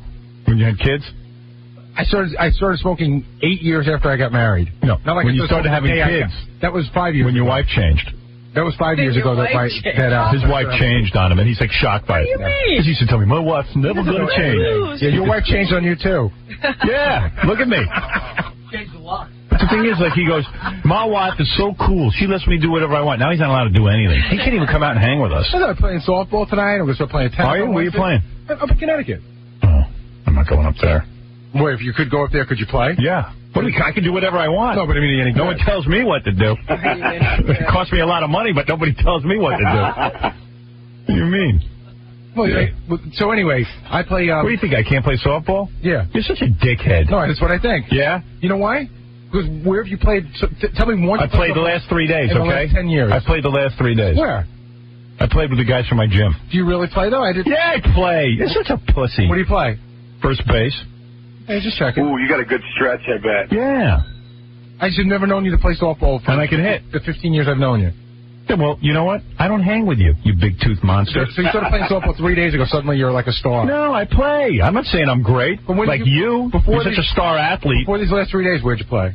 I haven't been playing. What is this? What am I, a professional? I want to play softball. What is their qualification? What do you mean? What am I supposed to do? What do you mean? What am I, a professional softball player? You can't get into your game unless you've played in several years. You have to play every day? Oh, my goodness. I don't even know what his point is. He's like, when's the last time you played? Besides these 3 days, how goes? I'm a softball player. I didn't say that. I said I'd like to play softball. I play. You play catcher? What's that? You play catcher? Yes, I like to catch sometimes. Yeah, because you don't need a mask. Yeah, you know why? Because he's hoping his teeth will get knocked out. So anyway, I play $1 million tax-free. Right. Or $10,000 a month for life. Wow. Those are your two scratch. That's nice. Those are my two. If you won $10,000 a month for life, you'd quit your job, right? Yeah. Yeah. I would take the settlement. You can probably go for some sort of lump sum settlement. Right. Call one of those numbers on TV. They usually tell you. And I hope he wins so he quits. Hey, Howard. Yeah. So you play softball. How come when the Mafia did wait a second. numbers racket? Wait a second. I can't play softball. I haven't played.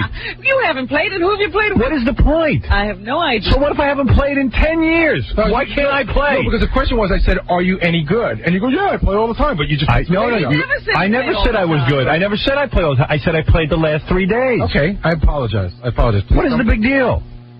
But he acts as if there's some qualifier, you know. Yeah, right. Game. You don't play. I didn't think he was good enough to play because he never played. Good enough to play. They're like girls play. You can't get up and act like a spaz. What do you mean a spaz? I bet you I play as good as you. I didn't know. I never seen you play. Shut up a second, Robert. Just to have a good time. But I didn't know if he could even. You don't want to go out and not be able to play at all. I've never seen him play except once 17 years ago. Other people can play with you, but dude, if you recall, 17 years ago we played at Shea Stadium, and who was the only guy to get a double? I'm the only one who got a hit against those ringers. Can I tell you something? I don't recall that. Well, I do. I'm the only guy from NBC who got on second base. Sorry, big tooth monster. I think it's a little revisionist history, but if it makes you feel good about it. Okay. Well, then I've been telling that story for the last 20 years. I don't know whether it's true. I just don't remember. Well, it is true. Of course you don't remember. I still say, what are you playing for that he can't suck up your game? He can do whatever he wants. I don't want to play with you. He can play. Douchebag. You act like you're in the World Series. Yeah, he thinks he's such an athlete. I'm not that good. Yeah, I've seen you play tennis. You're as bad as I am. Yeah, go ahead. Still a little bit better than you. Not really. Well, who took 3 straight sets from you? Who took 3 straight sets? You took one game from me at Nassau Coliseum while I was the star performer. I beat you in front of people when it counted. It counted both times. No, it didn't count in your back. You mean because you play in front of people, it counts? Well, clearly you choked. You're a star in your backyard. Excuse me. How many games have you won against me, and how many have I won against you? Answer the question honestly. I won, let's see, 4-3, 4-2 at the Coliseum. Okay. And then on the next 3 sets at my house, how many sets did you lose? Probably all 3 of them. And I beat you 6-1, 6-1. I think 6-0, 6-love. You do? Yeah. That's what you think? That's what I know. I know it. No, you beat me. You definitely beat me. And I beat you hands down. Let's do it again. It's time for you to play tennis. I'll go right now. I am sick of this carrying on. He's such a sports rivalry. He sucks just as bad as I do. At least I admit I'm not great. I'm playing basketball. Go ahead, let's go. Yeah. I took Jackie on and beat his ass. Why don't we play like superstars? I like how everybody's so good. Everybody's so good compared to me. Jackie didn't beat you? No. Jack, you didn't beat him? No. Well, let's have some revisionist history on that one. I still remember. Yeah, he ran too much. That was his excuse. He ran. Howard, I got a softball game today. I'm playing. We need a few guys. So good, I'll play. Where are you playing? You and Gary come. In the city? Yeah, right in the city. I'll play. Yeah. I'll play. I'm going to play at 1 today. I'm there. Let's go. You and Gary play. We'll see who. Gary, big tooth monster. I have work to do, John. I don't have time to go play softball in the afternoons. Well, I don't have any friends. Me too. It's part of the show. It is a part of the show? It'll be for the show. If Howard and I don't show up, then what is it for? You know, he's playing for the show. It's like no, I know. No, John's coming in here. He's attacking John. It's not attacking John. I have to. He was just offering you a game. I was offering you a game. All right, was I just talking about the lottery? It does irritate the crap out of me that when I'm here sweating 1 or 2 in the afternoon, he's off, prancing around doing whatever he does. Well, that's why you make the big bucks. 1 o'clock, I'll be on my way to Long Island, dude. Oh, yeah? I got a whole other set of responsibilities. Play hardball. Yeah. The lottery's a scam. I'm playing in the big leagues. Now, instead of playing tennis, he goes to visit his old tennis court. Right. Oh, Gary. Wow. I'm sorry, just because I beat you. Just because the master athlete I took 3 sets from him. The master athlete. The monkey is the You couldn't beat a guy who was 5'1" in basketball. I beat Jackie. He's not 5'1". No, he's 51. Who did you beat? I haven't seen you beat anyone in anything. You beat in basketball? No, I took 3 straight sets. I beat you with tennis. By the videotape. Oh, I see. I played Jackie and Gary in racquetball and shut him out 3 games. John's a complete lunatic. You can't play with John. Whatever. He won, didn't he? What happened? He's such an athlete. John would step on his daughter to win something. To win a tiddly winks is important to him. I don't know. Howard, you know what you do? What? You get a softball team, and Gary gets a softball team. You guys play each other, see who wins. Yeah. What good is that? I'll hire the New York Mets. You want to wrestle? You know what I mean? You know we'll win. Bowling? Bowling, I don't know. You can beat me, and I'm sure. I don't bowl. Bowling's not a sport as far as I'm concerned. It really isn't. It's time for you guys to play tennis again. You can smoke while you... I'll tell you one thing. You play basketball, you can't be smoking during it. Right. Bowling, you're smoking. Break the tie. Right. Break the tie. He's just being a dick. I am. He is a dick. Hey, you are a dick. Every time you two talk about sports, he becomes... You know why he's being a dick? Because he's deflecting the real issue. That his wife changed. No, you just said I'm not allowed to do anything, and I said You're not allowed to do anything. You're mad because I can go out and hang out in the park with Ross, and you can't. You can do whatever you want. Whatever. Got your new buddy. For half of your money, you should be able to do whatever you want. Freedom. You can't even go out and play softball, no, dude. It's fine. What did you have to trade with your wife? Be honest. What did you have to trade with your wife to get to play softball? Nothing. All right. He's got a babysit. No. Mary wants to now, because one softball game equals 5 Mary's trips to the gym. Jackson, get on my shoulders. We're up. He's just pissed off because he said 10 years to when he can retire. Hey, Jackson. What he had to give away. Hey, Jackson. Hey, Jackson. Come on, get in the baby stroller. We're going to go jogging. Mommy won't let me go myself. Well, at least I don't have to drive. Daddy's got a nosebleed. At least I don't have to do an hour in the LIE to visit my kids. Whatever. Have a party, man. I can do whatever I want. Have a party. Be on the LIE for an hour and complain. Have a party. I'll call you from the Bahamas next time. Just because it didn't work out between you guys. Whatever. Talking about deflecting. I mean, you're deflecting. You're the one you can't play tennis. You're the one who's constantly going, you can't play tennis. Your marriage sucks. And then he keeps asking His marriage sucks. He won't admit it. My friends. Gary's marriage sucks, right? His marriage sucks, right? Hey, all of them said no comment. He's doing They're not going to say anything to you. No. First of all, they don't even know. All right, whatever. Hey, Howard, You're next. Yeah. Did your wife get mad when you used to tell Gary not to get married? I don't know. That's I don't know. I don't sit and discuss. Maybe that's why my marriage ended. I don't discuss this with people. I have my own opinions. No. John's got a legitimate question. Yeah. If you made fun of marriage, right? Was it ever No. My marriage was good. Up until it ended. Very last right. It was good. I still don't know what happened. Oops. You lost it. Yeah. I don't think I'm going to get married. Dude. You guys are scaring. You're not marriage material. You really aren't. Hey, I got to take a break. James Woods is here. Got to stop all this. There's a guy who gets tons of poontangs. And he's engaged. He's engaged to that 17-year-old? I don't know how old this one is, but no. He's engaged to one girl, and then he's promoting the career of this teenager. Yeah, and you know he's banging everyone. He brings the teenager with him. Oh, that'd be great. He's got a big one, right?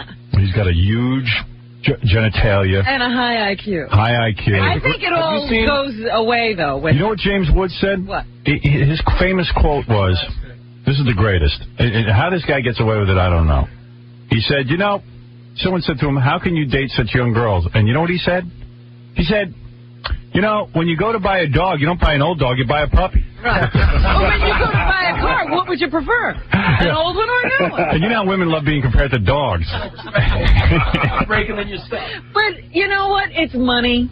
James Woods has money and fame. No, he's a good actor, too. Money and fame. Nobody cares about his acting. He's a good-looking guy, isn't he? No? You don't think? Wait a minute, I didn't hear you. What'd you say? I said, is he a good-looking guy? Of course. All right, let's take a break. You're saying take away the money, the acting ability, and what do you have? I'm saying take away the money and the fame. And what do you have? Goalie for the dark team. A guy. A regular guy. What kind of regular? Who's sort of hanging off the back of a truck grabbing your track. Oh, he's such a nice guy. He's a good guy. And I love him. My only kid. Yeah, nice. All right, let me take a break. Cabby, thank you. Howard, thank you. When are we going to hang out? How about Thursday? All right, I'm on. All right, I'll call you. All right. Bye-bye. Bye. All right. We got a softball game Thursday, boys. I wish you guys would play. It would be great. I got to work, John. He has to. You know what? I'd rather have him working than playing softball. Even at night sometimes. I just wish you'd put together another tennis game. Well, or some other sports. I would like to do 3 sports. Wait a minute. Like the superstars. The thing is, you say you can beat him at something he says he can do.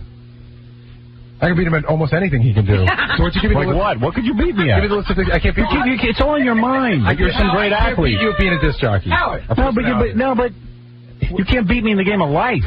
What is it? We'll just go to like a softball field, yeah. And we'll throw like 20 balls to each of you to see who hits the most times. You can both run the bases. Do a skill thing. We'll do a sports skills. Yeah, somehow I know I'll come out of the bad end of the stick and look like a douchebag. And he'll be ragging on you another exactly. Yeah, right. You're so good. Come on. I never said I was so good. You claim you're so better good. Than me. You suck. Certainly you're better than me. You're not good at anything. What are you great at? What are you great at? Is there anything in your life that you're great at? Anything. Now you're Name it. You're deflecting. Is there anything in your life that you're great at? You're deflecting. Certainly it's awful. You're better than me. Oh, who said that? You did. No, I didn't. I said I could play. No, you're the one who said you can't play because you don't play enough. Earlier you said you're better than me. You didn't. Right. and you tried to tell me you no. Really didn't. You beat me at tennis. Oh, I didn't, but I took 3 straight sets from you. The only witness is me and you. I didn't really, because one of the games was, the game in front of the people counts, but the other 3 didn't. Right. Oh, I see. Yeah, but Gary, hold on. I don't care. I'm going to say I lost one set. I won the other 3. Hold on. Forget that. I'm not going to take any excuses. I had a show to produce that night. I'm not making any excuses. excuses. It's like hitting a home run at Shea Stadium when no one's there. Dude, good for you. What is the difference? It doesn't count. What is the difference? In the game of life, what are you great at? What are you great at? Producing the Howard Stern Show. No. Great day. You're completely expendable. If you left tomorrow, the show would go on, and no one would miss you. That doesn't mean I'm not good at it. You're okay at it, but you haven't. What are you great at? You keep claiming to be great at something. What is it you're great at? Great at anything. You're great at softball. You're great at this. You're great at that. You're mixing up. Hold on, shut up, Rob. Right. You're mixing up giving his boys a bath. You're mixing up being better than you with being great. No, which is not the same. What are you great at? No, I'm not great at anything. I'm just better than you. That's all I was after. You're mediocre at everything. No, better than you. You're better than you in life. No, not in life. Right. So then, what are you better at? I'm better than you in many different things. What? Not tennis. Well, we proved that.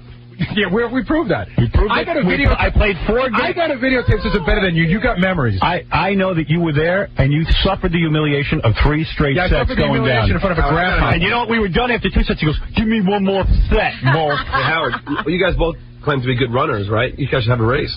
Yeah, he beat me at that. I beat him in a race. You could beat me in a race. Hey, what about pool? Anybody good at pool? He's a better runner than I. I could do a 7-10 mile. Yeah. No, he's much faster than I am. Yeah, he's got that. But what about pool? Pool? What's pool? That's another homo sport. That's a cigarette and a beer. I don't play pool. You don't play pool. I play pool with you, but I think that's not a sport. There's no skill. Right. I mean, there's skill, but it's not athletic. It's not athletic skill. You ever see Minnesota Fats? I mean, that's not a sport. I didn't say you're going to get in shape from it. Chicks are as good as guys at it. Any sport you could be fat in is not a sport. Racquetball. I'm mediocre in racquetball. Me too. I mean, listen, I'm no great athlete. My point is, what it is he's so jealous of me in life. I'm not great. I'm just better than you. Can I just say something? Sure. He's so jealous of me in life because of who I am and what I've achieved. Like most people I know. No, I'm happy for you. No. I am happy. That's okay. I'm sure you are. He's so jealous of who I am. And how he has to kowtow to me all day. Let's talk about what it's really about. That he wants to beat me up in some way. So he can't physically beat me up because then he'd go to jail. Let's talk about how you're capable of being happy for anyone. But whatever. I'm just telling you. So you come in here every couple of weeks with some lame thing. Bro, if you can't play softball, like that's supposed to upset me. Well, it doesn't upset you. It's just, you're equally a failure. It's weird that you're not a major league ball player. 20 years, you suck too. I'm not saying I'm a softball player. I say I enjoyed playing with a bunch of guys. It seemed I used to play with Neil and Ronnie. We were in a softball league together. We played for 2 years. You were in a softball league with Neil and Ronnie? When? Yeah. When? So what? He won. Why is that so amazing to you? Because no one's ever heard of that. What do you think, I'm lying? No, you walked out. You went out and played softball? Ask Ronnie if that's true. We played all the time. How many games would you play? Played about 10 games. Really? Yes, really. Surprising. What was your average, Howard? Do you remember? I don't know. I never sat there. You know what? Unless I'm getting paid for it, I was having a nice day. Statistically, I don't know what my batting average was. We didn't keep stats. We're making James Woods wait, and it's just how lame you are. It's like I want to be better at something than golf. I don't want to be. I know I am. You know what? Tennis? You suck. Yeah, but I suck a little. And I suck. Why would you be so proud? No, you suck more than I do. You've got beat 3 straight sets. When is that going to sink into your big team? You know what? If I didn't agree that happened, no one would know. Who cares? I know. I know how bad you are. You think you know? You're going to tell me you're better than me at tennis. Jeez. I might be. Okay. Come on, have another. I just can't take it. I'm going to interview James. You know what I'm good at? I'm good at interviewing James. Howard has no spare time. I have plenty of spare time. You're the one who has to watch Jackson and the other baby, whatever, whose name I don't know. Jackson and that other one that you had. Yeah, and I'm in a limo with my cat spending too much money. With my boy. My boy, I wear bathing suits so they don't see my penis. No, I think that's the right thing to do. All right. Listen, your problem is that you're jealous. You're jealous of who I am and what I do. There is no problem. There is a problem. And there's been a problem ever since I hired you. This all started from the whole genesis of this conversation is you complaining about how my marriage is miserable and you interviewing all my friends about it. I asked Ross. I said, how do you think Gary's doing? He told me you were really asking. Well, that's Ross's hallucination. Because everyone that is around because everyone who's around me wants to have a story about me. And the thing is that I hung out with Ross and we were talking. But why would you even ask that question? Like we were talking about you. Right. All right, there were some things said about you that Ross revealed to me. Okay? I didn't know these things. What was really talking about? All right. Yeah, I was the one doing the talking. Okay, Ross. What did you feel, Howard? What? I'd rather not say. I think it's a little personal. I'm sure. It's not for the air. So Ross was saying something. No, it's not. It's no one's business. So Ross was saying some things that he asked me not to, talk about. And I said, gee, in light of that, how do you think Gary's doing? I'm worried about him. He has nosebleeds. He sleeps on a couch. What nosebleeds? He's smoking cigarettes again. I said, what's going on? He gains weight. He loses the weight. So I was out of concern. I said to him, "What do you think?" And he said, "He goes, oh, don't let me comment. No comment." That was it. So I got alarmed. So was I sitting and discussing your marriage? No. I said, "How is he doing?" He's like, "Oh." Did you think it's really weird?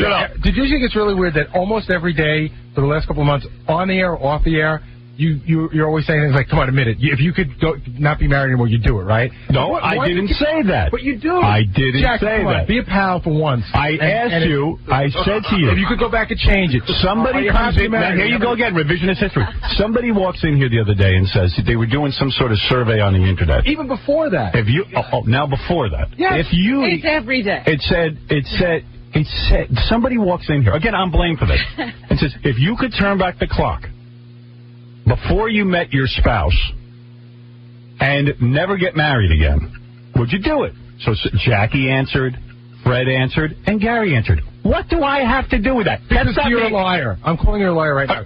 I don't know. I didn't answer. You said, "Come on, Gary, admit it. If you could change it, I don't care what you do." But you said that. You don't admit you said that? I know that you have said to me many times. I do not admit that. No. Then you're lying, Howard. Okay, I'm lying. I'm lying. So what? Really I'm lying. You are. I'm lying, so fine. So now we can go to... I know, and Ross, I'm lying about Ross, I'm lying about everything. No, you're lying about what happened here the other day. Okay. And you're lying about the fact that you constantly Forgive me if I'm lying. You constantly ask me how my marriage is going. I always ask you. We talk about it all the time. Jackie talks about his marriage. Fred talks about his. It's part of life, Gary. We talk about stuff. But then you go into a long story about this and that. Do you ever say to Fred, admit it, your marriage sucks and you'd love to be out of it, wouldn't you? Do you say that to Fred? No. Yeah, all the time. I say to all Fred, the time. Fred's marriage does suck. Yeah, I do. Fred, where's he been? Where you been? No, I say it on the air to him. You're ultra sensitive to it because your marriage is falling apart. That's all. All right. I got to take a break. James Wood is here. James Wood in here. Right. Stop this argument. Jackie and I were just talking the other day about how you constantly go, "You married guys. Oh my God, you married guys." Oh yeah, I do that all the time. Like I'm not joking. Come on. I'm sitting there laughing. It's sarcasm. No. So why are you nervous then? You said you was nervous about. No, I didn't say I was nervous. He said I was nervous. Why are you smoking? Why are you smoking? I don't know. You ever think about why you're smoking? No, I mean, I don't think about it. You ever think about why your weight balloons up and then down? Well, since it has it for a year and a half, I don't think about it. Oh, okay. All right. Howard, that's why that shirt is untucked. All right, let's take a break. Never been tucked. Let's take a break. Let's take a break. Take off your clothes right now. I'll compare. Anything. You know what? Take your shirt off. Take your shirt off. Take your shirt off. Let's have Robin compare who looks better. Okay, I know. Because it'll be a hollow victory. Because your wife lets you work out. It'll be a hollow victory. All right, great. What do you mean? Who do you think will win? In other words, he'll look a little bit better than me, but in the end, we'll both have big flabby stomachs. No, that's not true. I won't. I'm 46 years old. I look 10 times better than you. I look 10 times better than you. I do. I know I do. Well, maybe from the neck down. Whatever, from the neck up. Come on, take the shirts off. I smile, man. There's not a big pile of teeth coming out of my face. Nobody looks at your teeth. They're too busy looking at that honker. No, I don't think so. A giant Adam's apple. What about the eyebrow, the unibrow? Yeah, whatever. That bad hair from the poison ear. Oh, bad hair. Why don't you go back to greasing your hair back? Oh, man. Let's go back to 1999. Whatever. Let's take our shirts off right now. That hair looks big boob freak. Take your shirt off. Take your shirt off right now. Take your shirt off. Come on, take them off. Take it off. Take it off. I'll take it off. I don't care. Yeah, okay. You care plenty. Come on, go. Get your bra off, your training bra. I'll do it. All right, we're going to take a break. We'll be back with James Wood. Take it off. You go first. James Woods will be in here next. Let him take off his shirt. Yeah. I can't help it, man. Go home and take care of Jackson. We'll be back right after these words. Give away your money. And now, gave it away already. His good buddy, Robert Shapiro, and nobody's buddy, Stuttering John. Robert, would you let your daughter date OJ? Robert? I'm sorry? Would you let your daughter date OJ? I don't have a daughter. Well, if you did? Come on, Robert. What's the matter? You can talk to us? Come on, Robert. Robert, will you be getting any other murderers off in the near future? Mr. Shapiro, did you ever find lost objects in your eyebrows? Go down just a little. Robert, do you ever slip and call O.J. murderer? Mr. Shapiro, how did it feel working alongside a murderer and an adulterous lawyer who allegedly beat his wife? Mr. Shapiro, any comments, please? Can't cut your tongue, Mr. Shapiro? Mr. Shapiro, did Marsha Clark ever come on to you like she came on to Johnny Cochran? Mr. Shapiro, please comment. Mr. Shapiro, can you explain how the LAPD manufactured the alleged phony evidence? Mr. Shapiro, because you hired Johnny Cochran, who played the race card, do you personally feel responsible for O.J. being free? Mr. Shapiro, being hated and ostracized, was it worth it for a few shekels? Mr. Shapiro, please. Mr. Shapiro, would you have represented Hitler for the right price? Please comment, Mr. Shapiro. Mr. Shapiro, how much did you pay Mark Furman? Yeah. Okay. Take care, Mr. Shapiro. Have a nice day. You're listening to a man who has never helped a murderer, Howard Stern. U107's The Tape. Every part of your body will feel so good and so refreshed, and your breast will feel so wonderful and warm and full and large. You will feel wide awake. Your breasts. Full of energy, pep, knowing that your breasts are larger and more beautiful than they've ever been. What happens when guys... Day, every way. My breasts are growing. Breasts larger, more beautiful, more symmetrical. Jackie, shut up. Jackie, way too many Heineken Martling. His 4 Filthy Oleo CDs and cassettes are at the warehouse. Call 1-800-323-KING. Saturday, July 29th at the casino in Hampton Beach, New Hampshire. For MP3 audio and Filthy 3D Jokeman, visit jokeland.com. Did you see that Kid Genius show last night on Fox? It was great. It kicked ass totally. It was this... oh, I forgot. Dick Clark was the host. Yeah. He's got to practice reading these questions to these kids. He wasn't good at reading the questions? No. But never mind that. These little kids are like little geniuses. Yeah. And then it came down to 3 kids, and one of the kids was twitching like a mother effer. I felt real bad for him. It was like, this is like child abuse. Like, if I had a kid that smart, I wouldn't put him on TV shows to do his tricks. Why? Yeah. Why make him jump through hoops? And the prizes sucked. These kids are real smart. The prize was like a $500 gift certificate. What? A $500 savings bond, which is $250. So they don't even get to go out and buy some bubble gum afterwards. The runners-up got $250 and like a CD-ROM or something, you know? But it was all like bonds and stuff, right? Yeah. Well, the winning kid gets $300,000. Real dollars. Yeah, $300,000 real dollars, which goes into some sort of fund so the parents can't rape it. You know, because it's funny they had the parents there too. Some freaky looking, you know. It smacked Did you see it? No, it's great. I was watching a little bit. Oh man, it's like so it comes like down. Professors and everything. Well, no. You never find out. You don't necessarily have to be smart to have a genius kid. Yeah, that's the funny thing. There's 50 kids who start. They narrow it down to 10 real quick. Out of the 10, those kids play each other and they narrow it down to 5. Then when you get to the 5, they narrow it down to 3.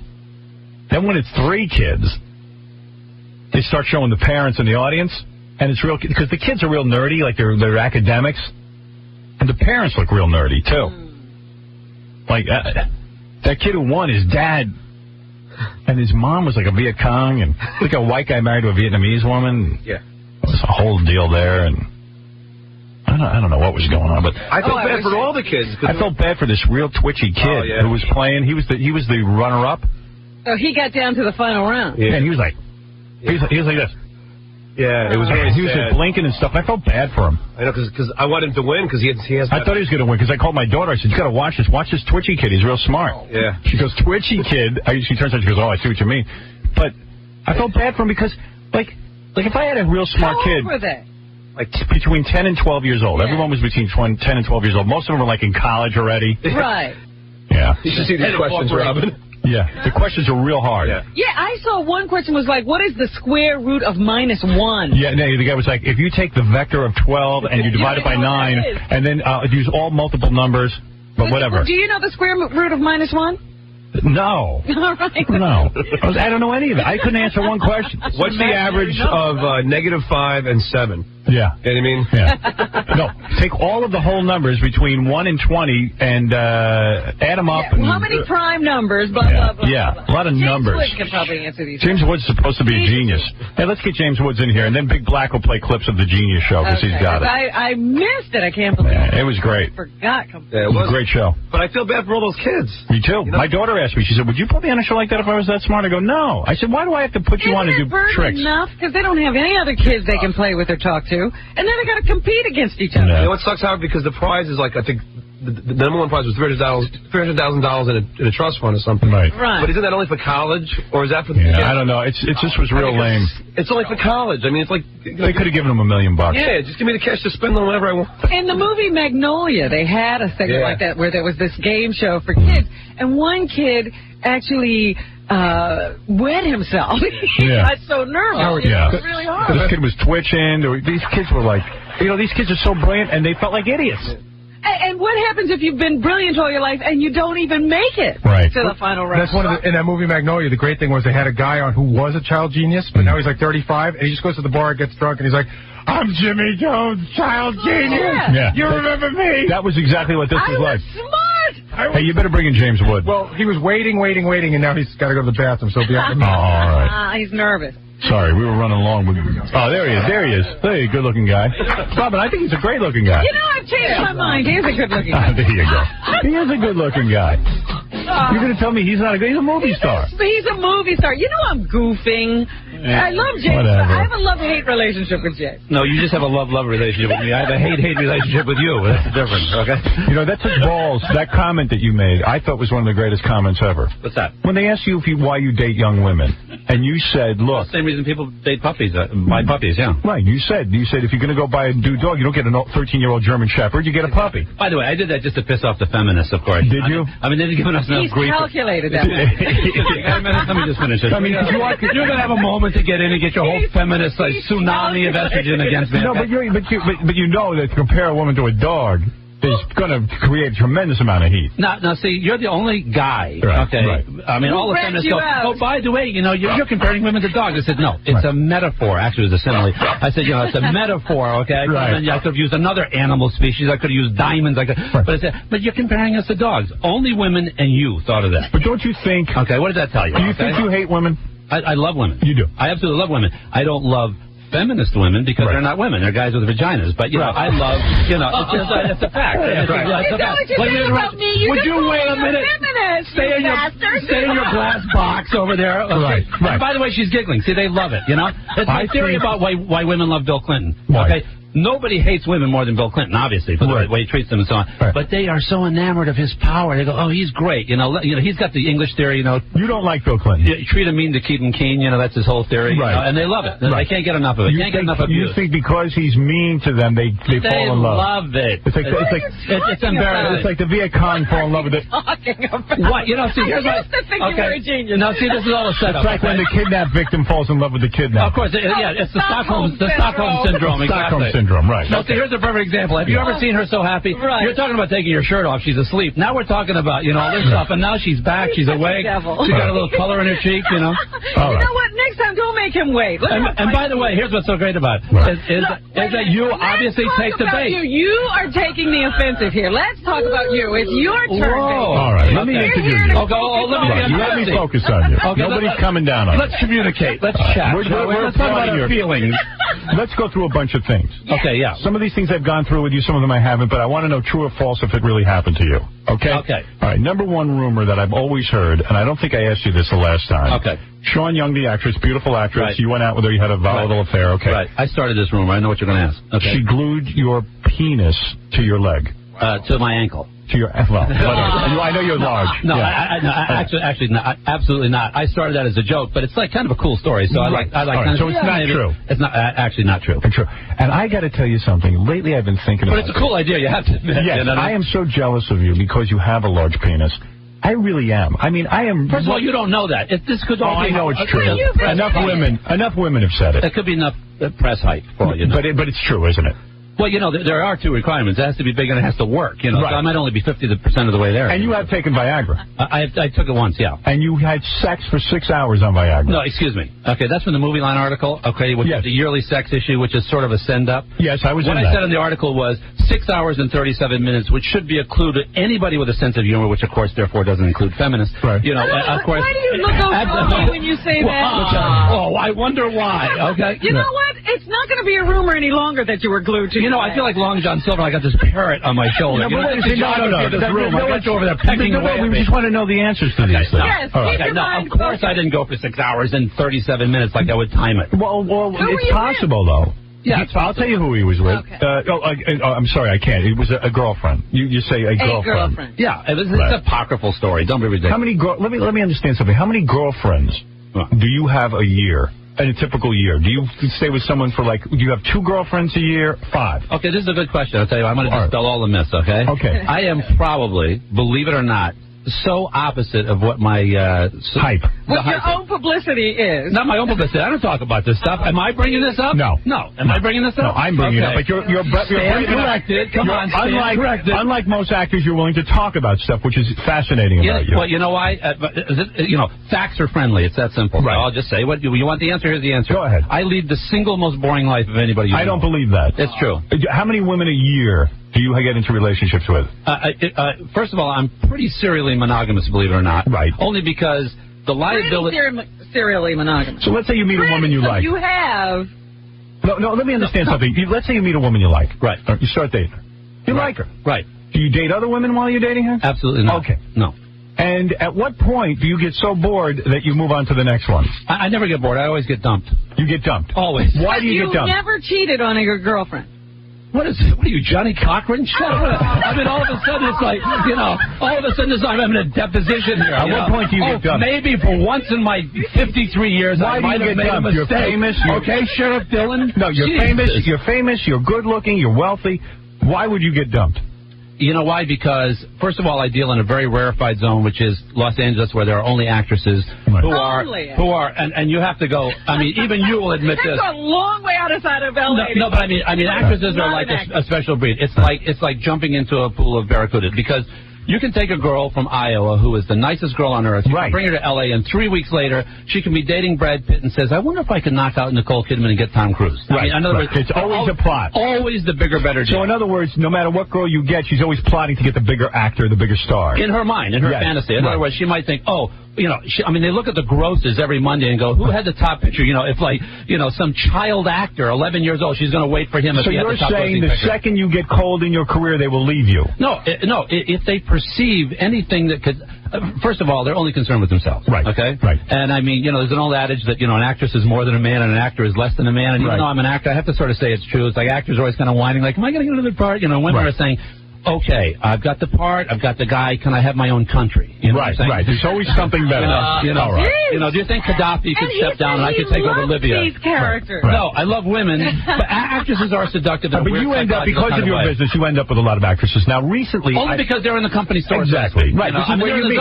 This is how you meet them. He can't go outside of the store. All right, no, wait a second. He doesn't have a Hold on. Okay, Dr. Death Deposition Head. Let me just tell you something, okay? Go ahead. Yes. It's very difficult, as you know. Yes. When you're in a certain environment. By the way, I don't know anything, but go ahead. Yes. As you know. I'm a big dummy. Yeah, okay, go ahead. As stipulated. But it's very difficult to get kind of outside your own milieu, because the bottom line is I'm either in L.A. where I live.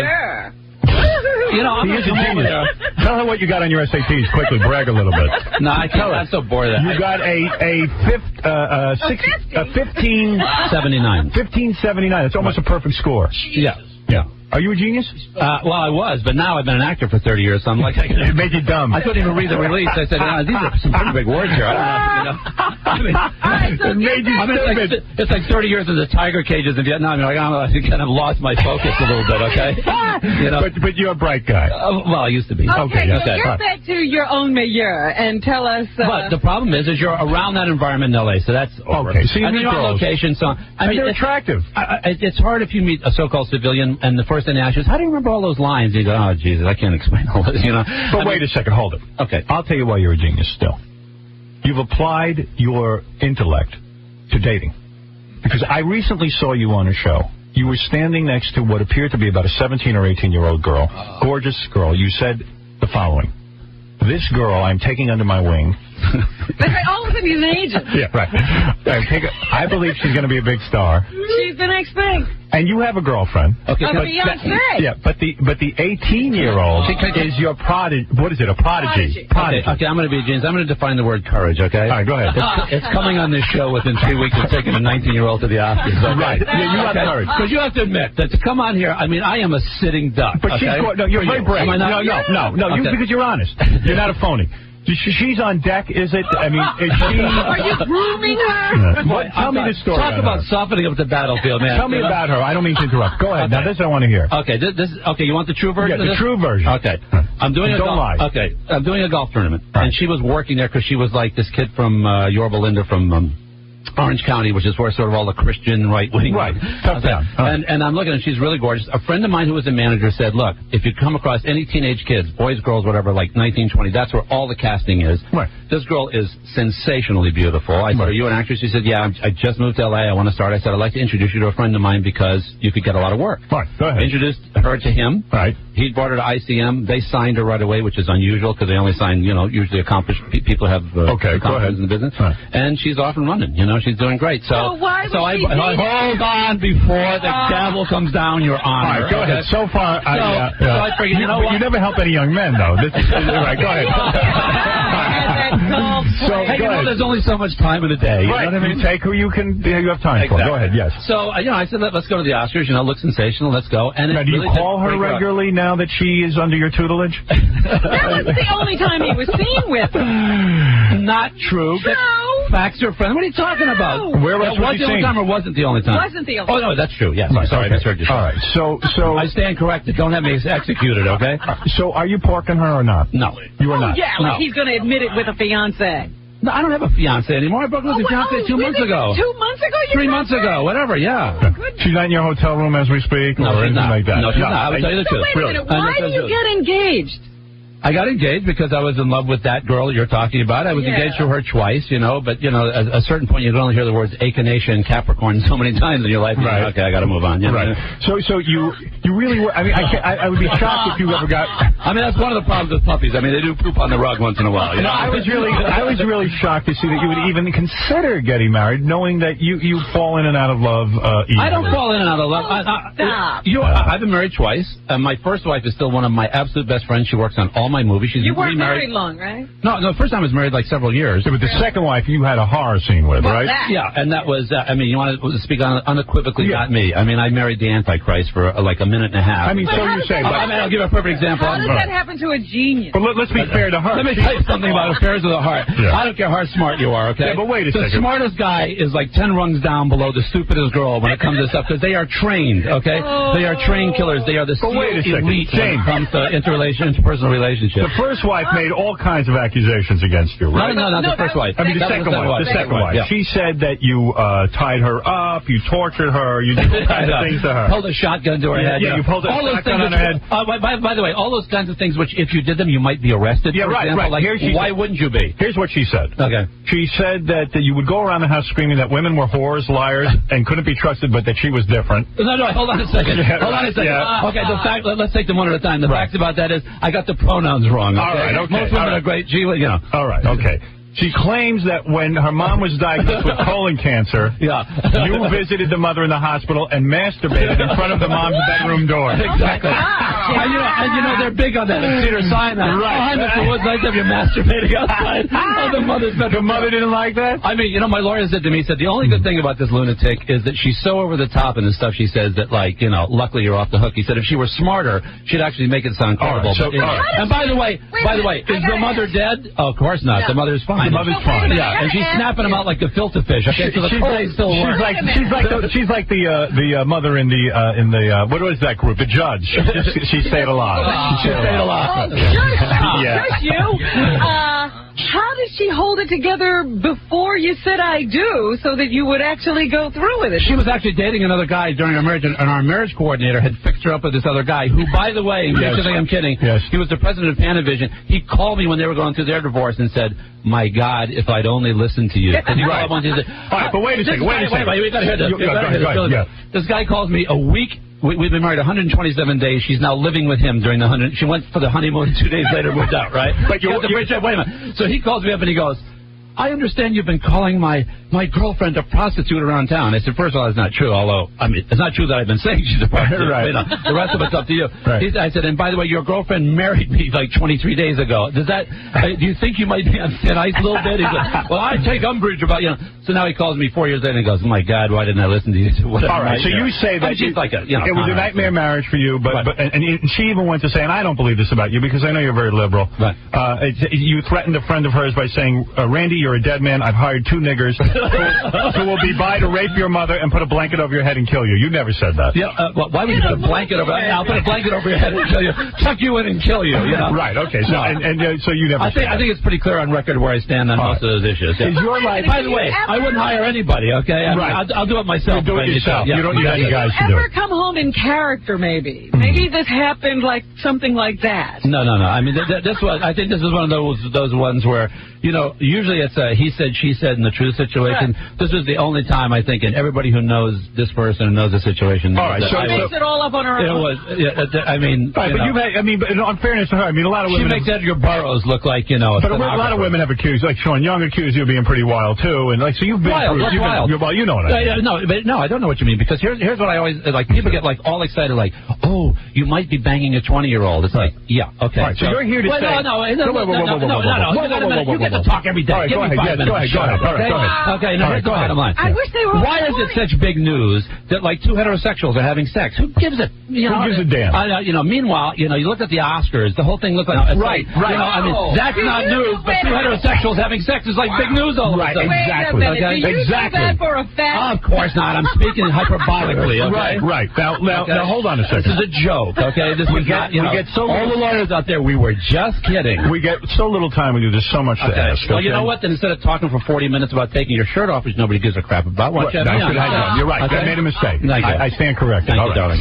So what you're here to say, let us review for 1 second. Yeah. The young girl that you've been squiring around is merely your protege. That's really true, actually. And you will not have sex with her. No, I didn't say that. I mean, it'd be nice if it happened. Right. So you're working toward it. No, I'm not working toward it, but I mean... She's a gorgeous woman. Let me ask you a question. There. What normal heterosexual male would not want to have a relationship Have you said to her, I'd like to have sex with you? No, because I'm working with her. If I work with somebody, it's not a good idea. No romance is going on. No, okay. All right. Notice you don't see him with her anymore. Is it hard for you and your family because your brother is a video store owner, which is not, the most high-profile job in the world?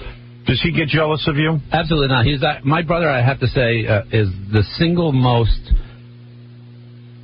level guy on the face of the earth. You like him? I love him. He's the best. Did you once say that Oliver Stone eats Viagra like candy corn? No, but it's probably true. You did not say that. No. All right. No, okay. But it's a great line. I wish I had. All right. Okay. The woman that you were engaged to, a 26-year-old actress named Melissa Crider, you are no longer with. No longer. That is it. It's over. Right. That's unbelievable. No. Because that was just new information. Did you once say, remember the Oscar show? Paul Sorvino's daughter, Mira Sorvino, won an Oscar. Right. Paul Sorvino was crying in the audience, blubbering like a baby. Right. He's a friend of mine, by the way. Did you walk up to him afterwards and say, you know what, the way you're crying, you're a big sissy? No, because I wasn't at the Oscars. You did not? No, but he was crying like a big sissy. All right. You understand by that. I mean, I wish I said it, yeah. All right, okay. And I said that is it true that you dated the gorgeous actress Heather Graham? Oh, yeah, for a year. And didn't she break up with you because she once said to you, James Woods, do you love me only for my looks, and you took too long to think about it? No, is that true or false? No, actually, because honestly, Heather is a very funny, she's a great girl. She's a great girl. You like her? Yeah, I love her. She's great. She wasn't who you were describing before. When? Girls who are always trading up. No. Heather's really a great girl. She's a great girl. What was the answer, by the way, to that question that she asked you? Did you only date her for her great looks? No, but I mean, she was and is spectacularly beautiful, but she's also very funny, very talented, very bright. She's a great girl. These women have cost you money, though. Isn't it true one of your ex-girlfriends once crashed your $50,000 car into a tree? Oh. No, but an ex-girlfriend actually crashed her car into my car. Oh, she did? Because I'd gotten back with Melissa Kreider for like a night. So she took her car and crashed it into your car. The car was 4 days old. She came and crashed it into my car. So who are you dating now? Nobody. Is it true? Really? You are single. Rare moment. I'm totally single. And what happens? Where do you what do you think will happen? Do you ever walk down the street and women just come up to you and they want to date you because you're James Woods? Yeah, or because they actually a lot of women sort of get that most of the stuff I say is just kind of a joke. And so you are dating now? No, I'm actually not. You're not. You're not doing dating anything. I'm playing a lot of golf. You might need to go to Scores. Anybody need water, by the way? Water? Yes. Yeah. I can get you a bottle of water. Because you know when I lie, my mouth gets dry. Yeah. Right. There you go. All right. Why aren't you dating? Is it true? What are you doing later? He's dating, believe me. All right. Is it you true? love me. Tell me the truth to this stuff. And then I want to talk about your project, because that's what you're really here for. I thought you were going to say it's private. Former MTV MTV VJ Kennedy. You remember her? Yeah, Kennedy. Yeah, she accuses you That's of right. you wanted her to dress up in a schoolgirl outfit and sit on your lap during a hockey game. Is that true or false? No, because, I mean, with all due respect, I mean, that'd be a hard visual. Right. You're not attracted to her. Republican and all, So you never asked her to sit on your lap in a Girl Scout uniform during a hockey game? No. Okay. True or false? Yeah. You once said that Sharon Stone has a bigger penis than you do. That's funny. That's funny. I said her balls clang louder than mine. Why is that? Which is, by the way, a kind of... I mean, she laughed when I said that, because she was actually there when I was saying That's a compliment, you mean? Well, a compliment in the sense that she really fought hard to sort of become the really big star she was. I mean, she's very ambitious. Is she a big star? She was for quite a while. To me, what she's known for now is going to premieres. She's at every premiere possible. You know what? She actually took a career that for a long time was not ignited, and when she did Casino, she did a fantastic job. You banged her? No. Never had sex with Sharon Stone? Never did. You're going to swear to that right here? I swear to God, never. I never swear to God. I swear to God, I never did. Did you try? Nope. Good piece of ass? No. I don't know. All right. Bada bing. All right. You said you would not do a love scene with Jennifer Lopez. Because I did. Why? You said she... I never talked about Jennifer Lopez. You said she always has to play a strong woman like an FBI agent. If I want to F an FBI agent, I'll turn gay. Did you say that? Did I? I don't know. You don't even know what you said. You know what? I really think you've hit on it. He doesn't know what he's saying. You say a lot of stuff. Okay. All right, listen to me. Here's one he must have said, because I agree with you. Okay, no, let me just say one thing about this. Go ahead. I mean, talk to the press. I mean, they're such a bunch of morons. You just say anything, and they write it. You know what I mean? Okay. So you just Fair enough. I do that all the time. I mean, they're just so stupid. You just got to aggravate them as much as you can. You were talking about, and this is a fascinating topic, you like to talk about other celebrities, and you don't hold back. Brooke Shields she was married to Andre Agassi. And you said the reason they probably got divorced is because who wants to sit around and hear her bitching about things that happened to her on the set of Suddenly Susan? No. You know what happened? She said in an interview, she said, and I'm roughly paraphrasing, and I like her personally, that's fine. She said, we broke up, and she said, I guess we just didn't have things in common. And, she said, like, Andre wanted to go out with people and go to parties and meet people and so on and go to movies and so on. And she said, and I just kind of wanted to come home from work and talk about my day. And I kind of interpreted that as, should we go out with, like, a lot of interesting people and have fun at night and so on? Or should we listen to, all the fabulous stuff that happened on the set of Suddenly Susan for 4 hours every night? Right. I wonder why he left. So that's your point about actresses. They're so self-consumed that they talk about their Suddenly Susan day, and you could go out of your mind. You can pull the hair out of your head. And by the way, in all fairness, I'm sure actors are the same way, but the bottom line is, somebody's got to do the talking and somebody's got to do the listening, and, since I'm a guy, it's like, she should listen, I should talk. Right. But you're saying a lot of brilliant things here. You even say, and this is something I agree with, that Susan Sarandon ruined it for everyone. When she had a kid, she was like 96 years old, and now every actress every actress this now... happened with Heather. I swear to God. Yes.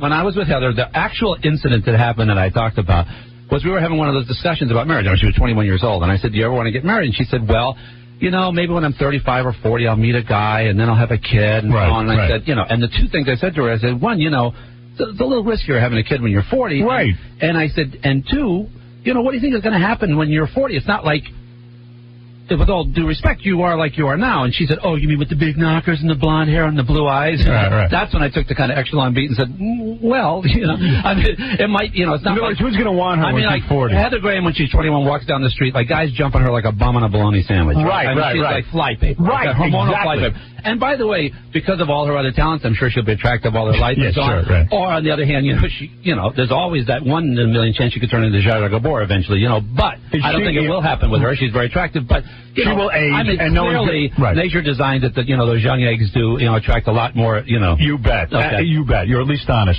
Heather Graham must be great in the sack, though. I would imagine. We never had sex, but we dated for a year. Oh, please. Tell me about that. Is that the greatest? She looks good naked, right? She's a beautiful girl. Good for you. I'm sure. Good for you. I'm sure she looks great. Are you still best friends with O.J. Simpson? I've never talked to him since he had a parking meter problem. Right. So you don't talk to him since he murdered the 2 people? No. But you used to be good friends with him. No, actually. He was a charming guy. No, I got a great story about this. Okay, go ahead. Hold on. All right. I had never met him until I did this golf tournament about 3 or 4 years before the murder, before the incident, before the double murder. Yeah, right. Before the unfortunate incident. Right. Before he lost his mind. Yeah. Before he got the cutlery set for Christmas. Oh, did you say it happens? It happens. It happens. It happens. Right. It happens. Right. Yes. So I go to this golf tournament, and I'd never met him before, and somebody said, hey, OJ is having this private dinner, like 300 people at this golf tournament, all these top. We go to the dinner, and there are all these people sitting there, about 12 people. OJ's at one corner of the table. I'd never met him before, and it was like, oh, great. And I'm sitting next to this gorgeous blonde woman. Right? Okay. And she's chatting away, and she said, what's going on? So I'm going through a divorce from the Antichrist. Yes. And so on. And she said, oh, yeah, being married is tough. And we start talking, and she is like, and you know that I'm pretty honest about things, hitting on me in a way where I'm thinking, was this like a setup? Who is this girl? I didn't know who she was, okay? She's hitting on me, and I said, yeah, boy, getting a divorce is tough. Just marriage is tough. And she says, out of nowhere, you think being married is tough, try being married to a black guy.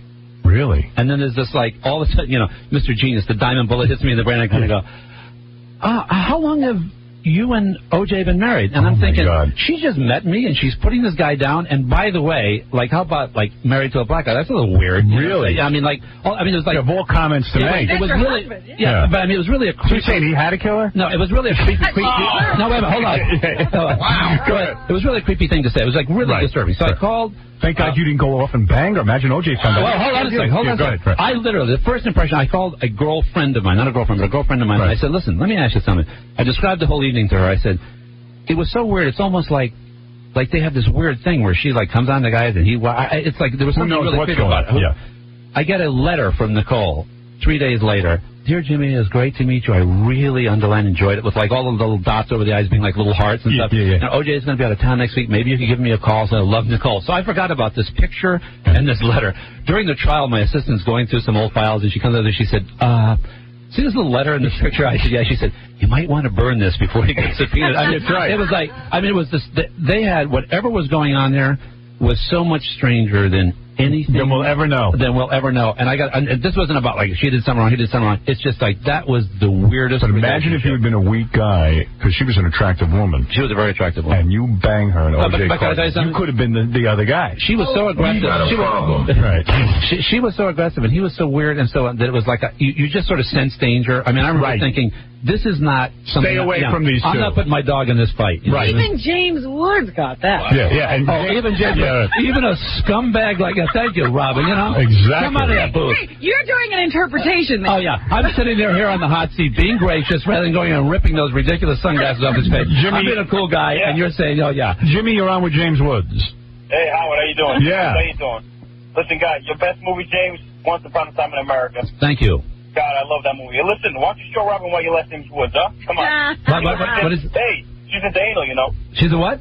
She's into anal. She's into anal. I know you gotta like that. Robin does love that. Yeah. Believe me, she's no feminist. Right, Robin? I don't know where you got that. That's right. What a sophisticated caller. Thank you for the input. You enjoy doing anal? I mean, not taking it. I mean, giving it. You've never had gay sex, have you? Absolutely not. Thank you. Good. And by the way, let's address this for a second. How about these guys who go, well, I experimented a little in college. No, there's no experiment. I don't even experimenting. It's like, you build one bridge. You know what I mean? Okay, go ahead. You're on the air. I'd rather have a pitchfork shoved up. Bobby De Niro, you're on the air. Yeah, me and Jimmy experimented with a lot of black broads. Yeah? Is that right? A lot of experimenting going on. All right, Bobby. I got to tell you, me and Martin Scorsese listen to the show all the time. Right. This guy's slowly and surely becoming the best guest.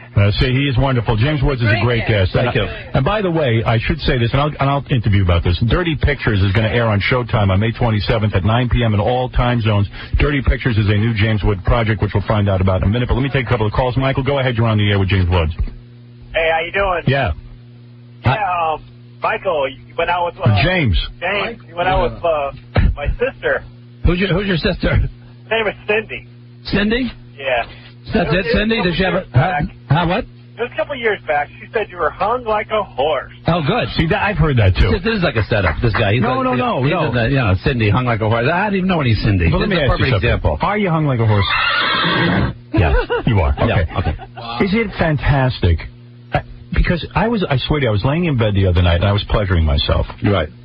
In that modest way. I was masturbating. Right. And I really got depressed.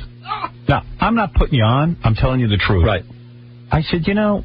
I wish I were less like me and more like Jimmy Woods. Yeah, well, not like Jimmy Woods, but yes, like Jimmy Woods. I wish I was big so that I know that it would be so much easier to satisfy a woman.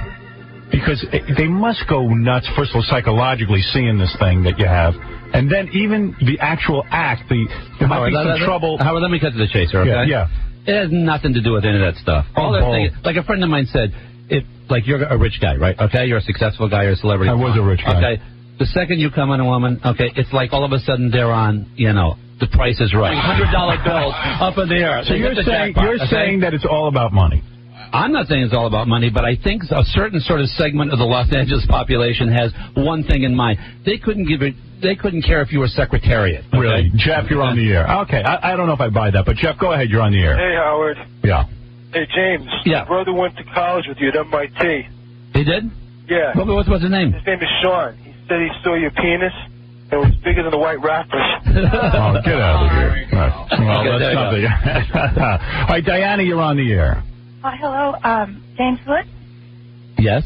Oh, yes, I wanted to say that I am a big fan of yours. Thank you. I watch every one of your movies just because you're in them, whether... Thank you.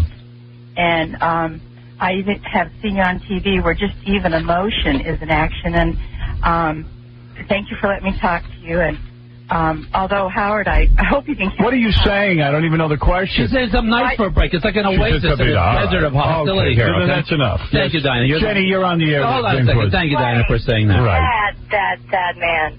What? Pathetic. Who is this, Hillary Clinton? This is Hillary Clinton and Gloria Steinem in one voice. Why is he pathetic? As soon as you decide long legs and big boobs aren't that important, you may find happiness. I see. Yeah, I agree with you. Because you know what? I'd rather have, I'd like to be with Barbara Boxer, but she just won't take my calls. Well, there you go. Sweetheart, I'm kidding. It's a joke. You just talk to yourself. Okay, what did you say, James, that this woman is probably a slob? No, not at all. No, she might not. All right. And by the way, she's got a good point. But it's kind of like, this is all about humor. It's okay. It's kind of like... You're just pontificating. That's all. Okay. All right, let me ask you quickly. It's like the waiter walks up to the table with 4 feminists sitting there and says, hey, is anything okay here? Right. 30 Pictures is what? What is this? Why should I watch this? You should watch it because it's about... do you remember in 1990 they had the trial for about the Mapplethorpe pictures in Cincinnati? Yes, I do. And they showed these incredibly outrageous pictures that... This was the guy who took pictures of like Chris Christ, like a cross in urine and stuff? No, that was Serrano. Mapplethorpe was the gay pictures. The 7 pictures under indictment in this show included, and we show them on Showtime. It was in my contract. You have to show the pictures. Yes. And they agreed to their credit. I can't believe they did. Yes. And 2 of the pictures involved one, which is the guy with a fist... Literally up his... Yes, right. And the other one is a guy urinating and another guy... Right, and these pictures were under indictment. Right, and it was... the guy was Dennis Berry, the head of the Contemporary Art Center, was tried... Who do you play, a lawyer? No, I played the museum curator. Oh, you do? Who was indicted on a criminal charge of obscenity, which meant he was going to go to jail for Which is the scariest thing, because the museum curator, when he gets in trouble, he doesn't have millions of dollars to defend himself. No, not at all. And he was obligated to show this particular show, The Perfect Moment, the way it was at another museum when it was.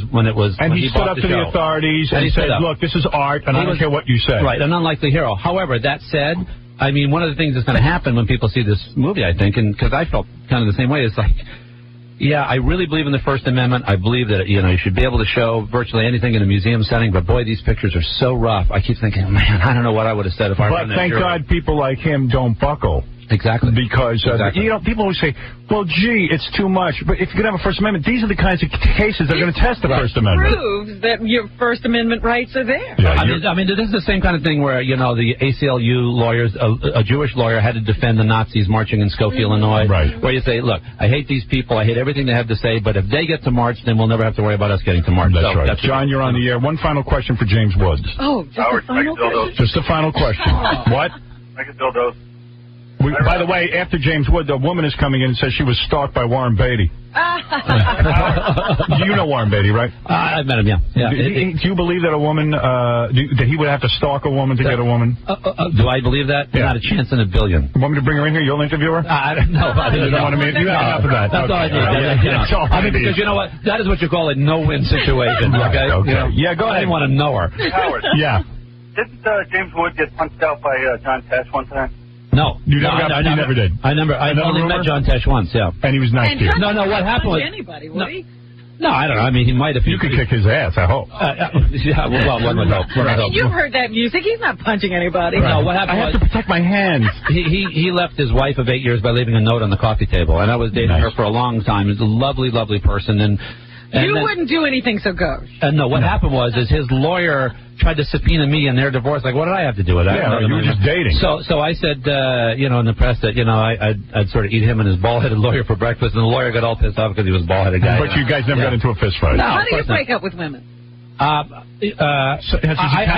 actually, honestly, never break up with a woman. My attitude is let's try to be friends for as long as we can, which of course never works out because they're crazy and they want to crash your car and so on. Right. But I'm always open to staying friends with everybody, except my second wife, who was, in my mind, the single most horrible person I ever met in my life. All right, there you go. Fred, what is it? Hey, that Mark and Brian? Yes. Out here in Vegas? Yeah. Man, dude, they ripped you off big time. Well, yeah, and that's what I'm saying earlier this morning. But I'm not going to get into a Mark and Brian discussion now with the great James Woods, okay? You need to get them guys. This is just a silly, silly discussion, for God's sakes. Yeah. All right, one last call. This is so much fun. Vunky, you're on the air. I just wanted to ask James for my own edification. Yeah, Mr. Wood. Wait a minute, just a second. Where do you stand on the National Endowment for the Arts? You know what? I don't think there should be federal funding for the arts. You know what happens? Me too. I mean, what's the whole point? Now you fund it, and then everybody's like ticked off because they don't do the art that we paid for with our tax dollars. It's not art unless someone pays for it. Vunky, you're on the air. You're absolutely right. But I'm envious of your penis. I want it. I know, of course. Everyone is. The best two inches of their life. All right, okay. Okay, great. You guys envious of your penis, and so am I. So listen, everyone watch the show Dirty Pictures. Right. Maybe you'll learn something. James Woods is a great actor. I don't think anyone can deny that. Can you deny that? I cannot deny that. That's the one thing. Okay, a little ass licking here for a second. I have to tell you, when the Showtime people said, you want to come to New York, I said, I only want to do just the top stuff. I just want to do like Charlie Rose. I don't want to do Rosie. I just want to do like Charlie Rose, Catherine Cryer, and I said, and Howard Stern. This was a request. I want you to know. Well, thank you. You're a great guest. I love having you on. It airs on Showtime on May 27th at 9 p.m. in all time zones. When we come back, we'll meet a woman who claims Warren Beatty was after her for 2 years. Okay, do I have a way of getting out of the studio without meeting this person? No, that's your punishment. Okay. Can I have a witness when I pass her? Okay. You see how you should have gone on Rosie? She wouldn't have had this going on. We'll be back right after. Thank you, James Wood. Thank you, Art. Peace and love and Howard Stern. Hey, Elaine. What's the matter? You don't want to come on my show? Elaine, you don't want to be on the Howard Stern show? What's the matter? It's a horrible show, isn't it, huh? Yeah, you're so funny. What? Who are you? Who are you? Who are you? Take a seat. What in the world? All right, take it easy. All right, everybody.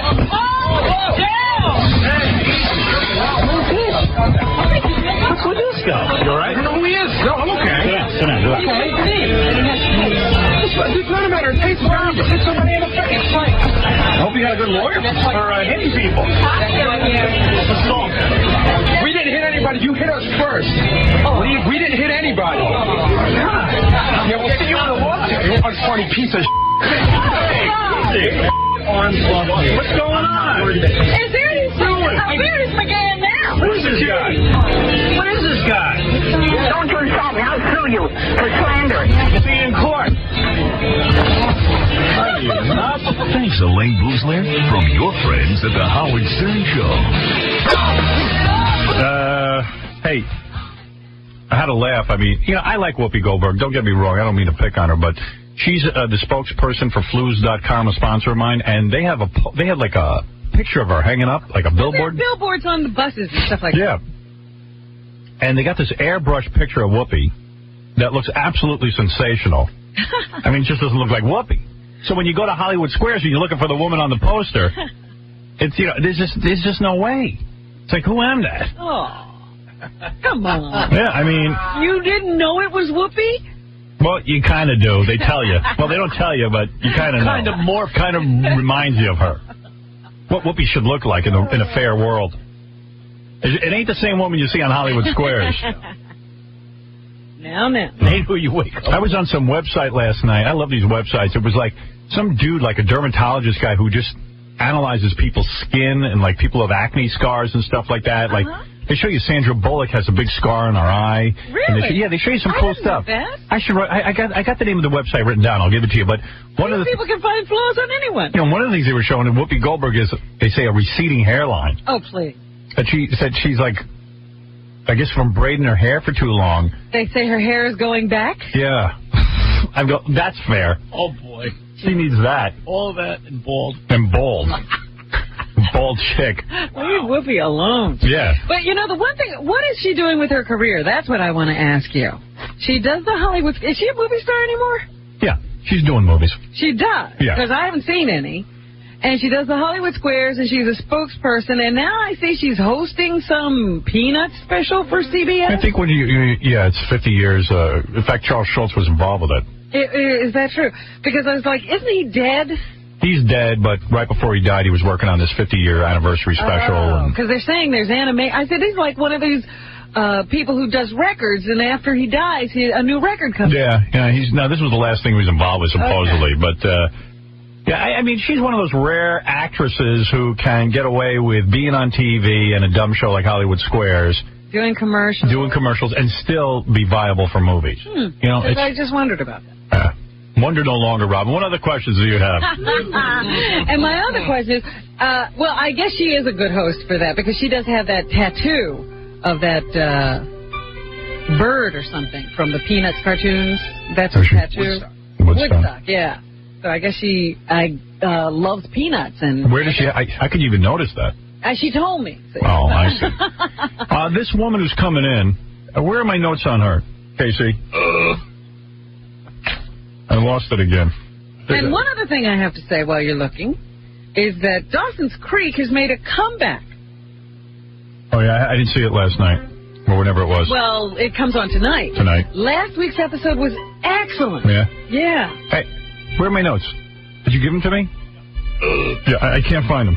I heard them promoting the show tonight. I got it. And it sounds very good as well. So good. I was very impressed because I'd stopped watching.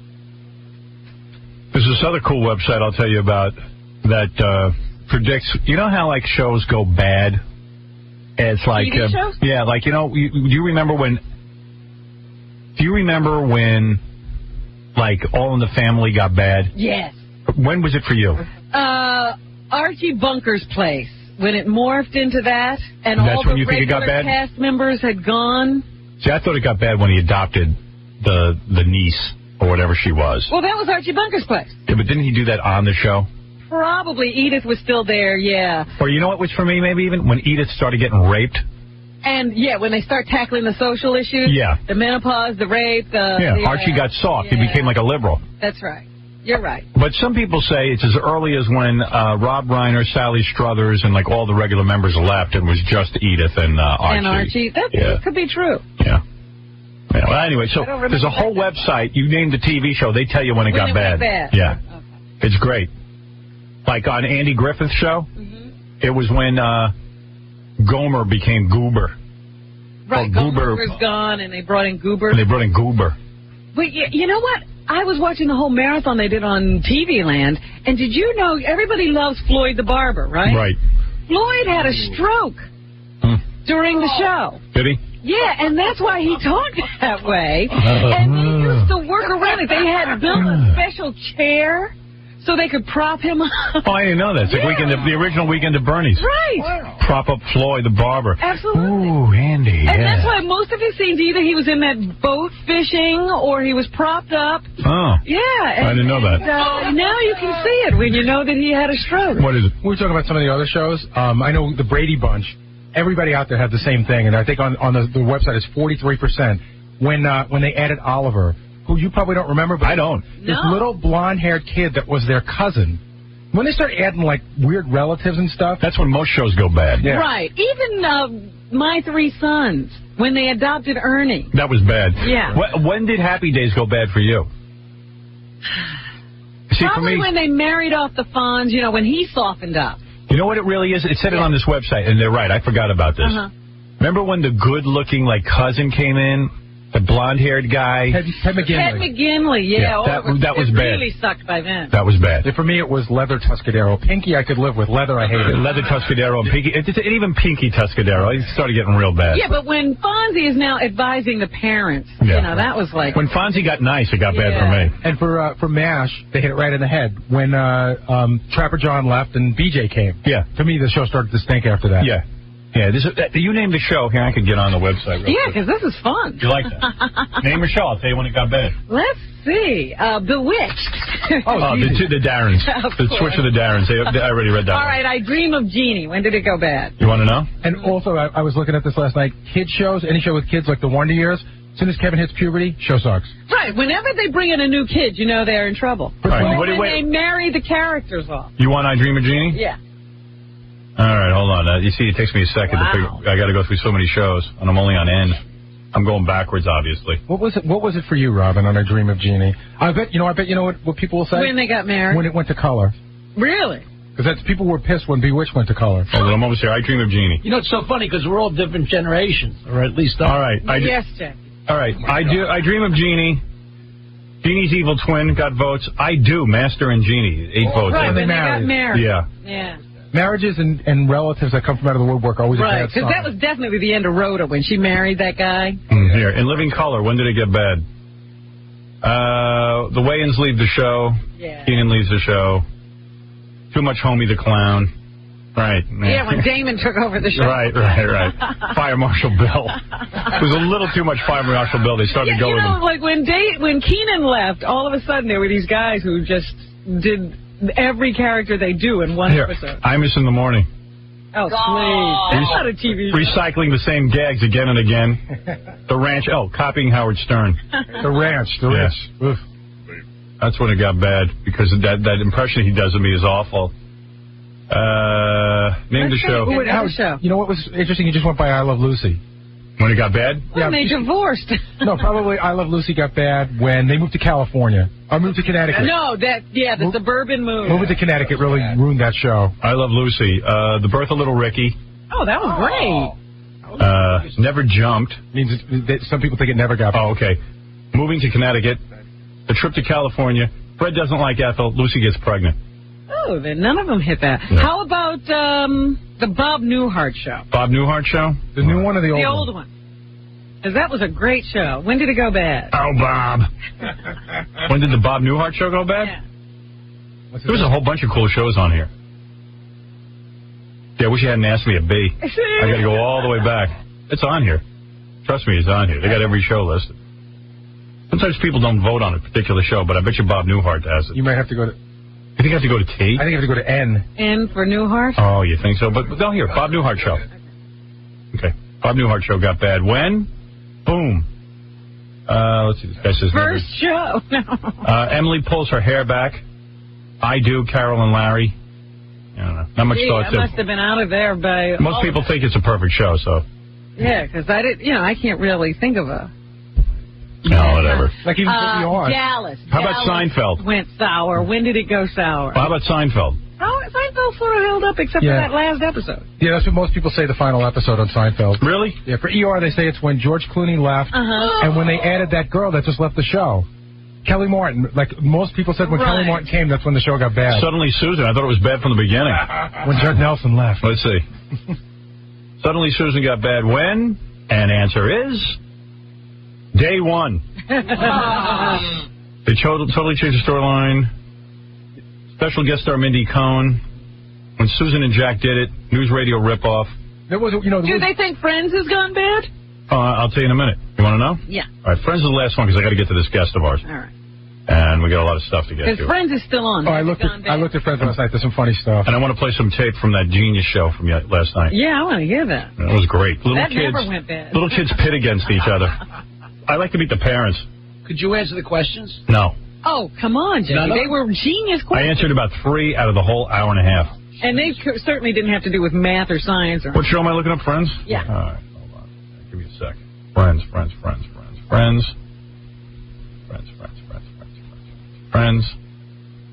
A little bit more.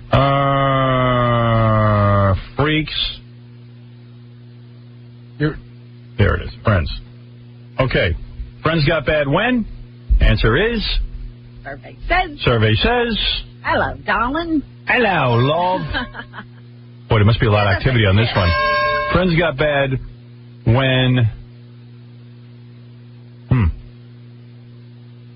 It's going to take... It's loading. Yeah. You'll be jumping in a few more seconds. Thank you for your cooperation. Thank you. It's a free website. What do I care? This is weird. You think a lot of people are on it now? I think so, because they didn't give it out. Faster. Let me see. Friends. Here we go. Let me start it. Let me reload it. Yeah, I'm down. It's not happening. No, it'll take a second. It's loading that whole... What it does is it loads every F and then brings you to that one point. Oh, okay. All right. Anyway, so if you want to win the $1 million, the website to go to is jackpot.com. They have all the rules and the details there, and you can end up coming on the show and be one of the 5 finalists. Yeah, win $1 million right here. This chick who's coming on now is like this good-looking girl who's been hit on by a lot of people in Hollywood. She actually showed up. Yeah, she says that Warren Beatty was so into her. I got to take a look at this girl. She must be real good-looking. She's already complaining. She wants to know why she had to be moved out of the good green room for James Woods. Why couldn't they share a green room? Come on in. It was for everyone's comfort, mostly his. Yeah, you are a good-looking girl. I can see why guys would hit on you, but you're not so mind-blowing that... She's no Heather Green. She's got a nice body, I'll tell you that. Hi, how are you? This is Debbie, right? Yep. Debbie Rochon? Rochon, right. And where are you from, Los Angeles? No, Vancouver, Canada. But you moved to Los Angeles. That's where all these guys see you, right? No, it was in New York City. Oh, when Warren Beatty was hitting on you? Uh-huh. When was this?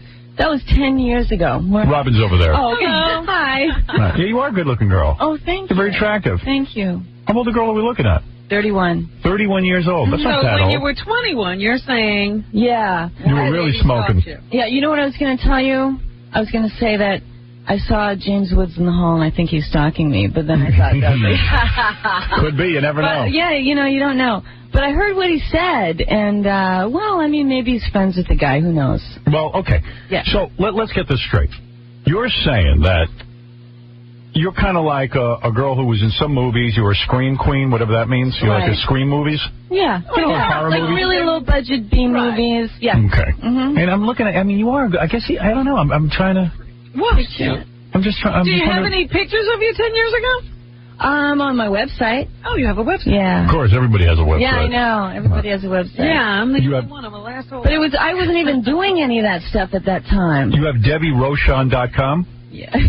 Well, who can spell that? R-O-C-H-O-N. Debbie, I'll leave to you. You know what? Rochon is like Smith in Montreal. Oh, really? It's so common. Oh, okay. But out here, we don't know anything.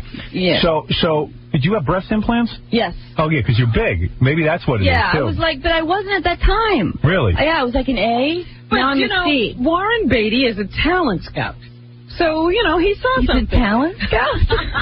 Of what kind? So, Debbie Rochon, you say that 2 years ago, Warren Beatty... No, 10 years ago. 10 years ago, Warren Beatty meets you where? I was working at a cappuccino house on Bleecker Street in the Village. So he sees you in there? Yeah, he sees me on the patio outside, and I'm like doing lifting the dishes up because I'm a waitress. Right. And I see this guy coming, and it's like one of those things before you recognize him, you think you know him. It's Warren Beatty. And so I went inside. And 10 years ago, he wasn't looking that bad, right? Well, to me, it was 10 years ago for me, too, so he seemed really old to me. Right, he's an old geezer. Yeah, he really was. He's looking for some young poontang. He's a good-looking old geezer. Right. No, he's definitely elegant. Not my type. But, so anyway, I go inside. So he comes in. Right. And he tries to strike up a conversation. He's like, orders some tea, like herbal, non-caffeinated tea. Right. And that'll upset his heart. Yeah, he just wants to show you how sensitive he is. Yeah. So he came in quite a few times over a series of weeks. Yeah. And he would always sit there until the place closed and the chairs were up and the tables. Isn't that pathetic? It was. It is pathetic. It was. People... I don't have... I'll always be bad at meeting girls because You're not going to go to this kind of trouble. I'd be embarrassed. Mm-hmm. I know you're supposed to go up and say, hey, you know, would you like to go out? But I don't have the balls to do it. I don't know. And then to sit there all day and I don't know. I know, and it closed at 4 in the morning. I'd rather just go home and masturbate. You know what I mean? So much Well, I agree with you 100%. Obviously, there's no interest. I mean, why would you keep coming back? Yeah, he kept coming back. Every day. Well, you know, at least 3 times a week. So I guess he was in town. All right. And so he would always ask me back to his hotel room. No kidding. Yeah. Like you would just go and say, Mr. Beatty, would you like some tea? And then he'd say... How did he... he would try to strike up a conversation with you. But did he let you know who he was? How did he do that? Oh, he assumes you know. Right. Everyone knows. Yeah, he assumes you know. And it was funny because the people who work across the street would all run over, oh, my God, I love Bonnie and Clyde, and just kiss his butt. Right. And he loved it, you know. Right. Well, not to say that he shouldn't. Right. But, why not? Yeah, exactly. So... and you're sitting there, he's, you know, letting this all happen for your benefit, I suppose. Yeah, I mean, I guess so. Guys who are in show business usually hate when people come up and bother them. Mm-hmm. But if there's a hot chick you're trying to impress, then it's good. Let it happen. Right. Let it happen. Come on over and kiss my ass. Let it flow. Let this girl realize you can sleep with a legend. But you know what? The whole thing just really weirded me out. Yeah. I just didn't want to go with a guy, as corny as it sounds, who goes with literally thousands of women. I mean, he would come by with women on his arm. Right. Like really beautiful blonde women. Yeah. Yeah, so, I mean... he would let you see him with other women. Yes. Yeah, so that you'd be impressed. Well, I think he was very much into threesomes. I mean, that goes without saying. I mean... I've heard that. Yeah. Right. Where'd you hear that? I've heard that. Here. I heard that. I heard that here for the first time. But, so he kept asking you, and finally he said, would you like to... Let me understand the line, because I want to understand this. And I'm remembering, too, because it's been 10 years. I give it the best I can. So he kind of said, hey, you want to just come back to my hotel with me? Yeah, pretty much. He says, do you want to come? We'll have a bath, or we'll have dinner in my hotel room. A bath? He hasn't even met you yet. I invite you to have a bath. No, but, you know, it's like, a bath? Let bang a girl a couple of times. Do I look dirty? I mean, I don't know. Yeah, I got to clean you up before I bang you. It's like one of those hookers. Exactly. No offense, I'd have to bathe you, too. Well, I'm just, you know. Right. So you would say to him, no, I don't want to do that? I was so freaked out. First of all, he was way too old for me, and that's the honest to God truth. I'm not trying to be like, oh, you know, I'm the only woman who said no, because I'm sure there's got to be thousands of women. Cher said yes. Did she? She was much younger, and so was he. But I'm sure he's putting on the charms more with famous women. Well, she wasn't famous at the time. Oh, My theory is the reason he got married is because he was having trouble. You know, his whole life was easy to get girls like you. And all of a sudden... Even 10 years ago, he was sitting there till 4 a.m. Yeah. So it must have been getting really bad. Yeah, but then he got married right after that. Because things were getting bad for him. He couldn't get chicks. But, you know, he was getting the chicks. He was bringing them in. He was bringing them right in. He was. All right. Well, there you go. So you... Yeah, but you know what? It's probably that he used to pull everybody, you know? Yeah. See, that's what I think. It's just... So you're here to say you're one of the few women that turned him down. Well, I'm just here to say that I did. Right. I don't know how many didn't. Would you all come out and say now that you turned down Warren Beatty? We want to meet everyone who... Are you ever sorry you didn't sleep with him? Seriously. Would it have been maybe a nice thing to do? Seriously, no, because I'm very stupid because I hate the Hollywood game. I've stayed in New York. I've done low-budget independent movies. I just did a movie with the guys who did the Erotic Witch Project. Right. And that really is low budget. But not even, $1 million stuff, too. You do nude stuff? I have, yeah. Oh, you have? Yeah, I did a movie with Amy Lynn Baxter. And what did you do? What do you play in that? I play, it's funny we said. Is that Bikini Bistro? No, Broadcast Bombshells. Which one? Broadcast Bombshells. Broadcast Bombshells. Yeah. I've never seen that one. Yeah. And what do you guys do? Do you make out in it and stuff? Not together. No. I make out with a guy, and she makes out with a guy. There's no lesbian scenes in that. Oh, really? She's been in some really good movies, Howard, like Tromeo and Juliet. Tromeo? Yeah, she works for Tromeo. I have a lesbian scene in Tromeo and Juliet. You do lesbian stuff? One time in that movie. Are you into girls in general, or just No, but it was really very, very sexy doing it in the movie. So you're a pretty open girl and everything. It's just that Warren Beatty could not get you. I just was not. Yeah. Have you ever slept with anybody famous? Paul Cook of the Sex Pistols. I was with him for a while. Yeah? Really? Yeah. But, this is very funny. Deal. I wanted to... Yeah? Well, he's had a documentary come out. Anyway, I wanted to tell you something funny that about, say, 5 years ago. You turned down Richard Lewis? Yeah, when I was in Vegas, he asked me out to dinner, but I swear to God... Why'd you turn him down? He's a good-looking guy. No, he's a very, very good-looking guy, but he wasn't too old, was he? No, I'm a huge fan of him. So why'd you turn him down? Because it seemed like he was speeding on something, and it freaked me out. You know what I mean? You didn't like his personality. He was just like... I don't know if he does drugs or what. I'm not saying he does, but it just seemed like he was tripping. How did he approach it? Tripping. It was... Maybe he was nervous picking up a chick. You know what I mean? Yeah. I don't think Richard does drugs, does he? He said he had his problems and he's gotten rid of them. I don't know what his problems were. But his problems were his mother. His personality is that he's like, high-strung. Maybe I just thought he was on drugs and I made a huge mistake. So that's why you turned him down. What about, it says I wanted to know what he asked her. What did he say? He just asked me out for dinner in the lobby because it was a function where everybody's there peddling. He saw you walking around and he just said, hey, would you like to have dinner with me? Yeah. And you turned him down. Yeah, I said that I was busy. I didn't say no. Right. I didn't say no. Well, you must be some hot chick if guys are asking you out every minute like famous No, guys. you know what I think? I got to take a look at you. I think they're... Seriously? Let me look you over.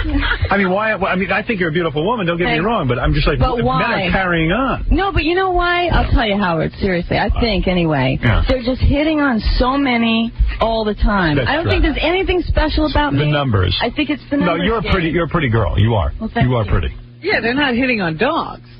Yeah, but they do maybe 2 And you say you had to change. You had to change your phone number because Warren Beatty was calling you so much. Yeah. How did you get your phone number? Oh, this is a great story. The 2 cooks at the restaurant that I worked in, it was really, Cappuccino House. They were such fans of Warren Beatty, and I know they wanted to have sex with him. They were gay guys. Right.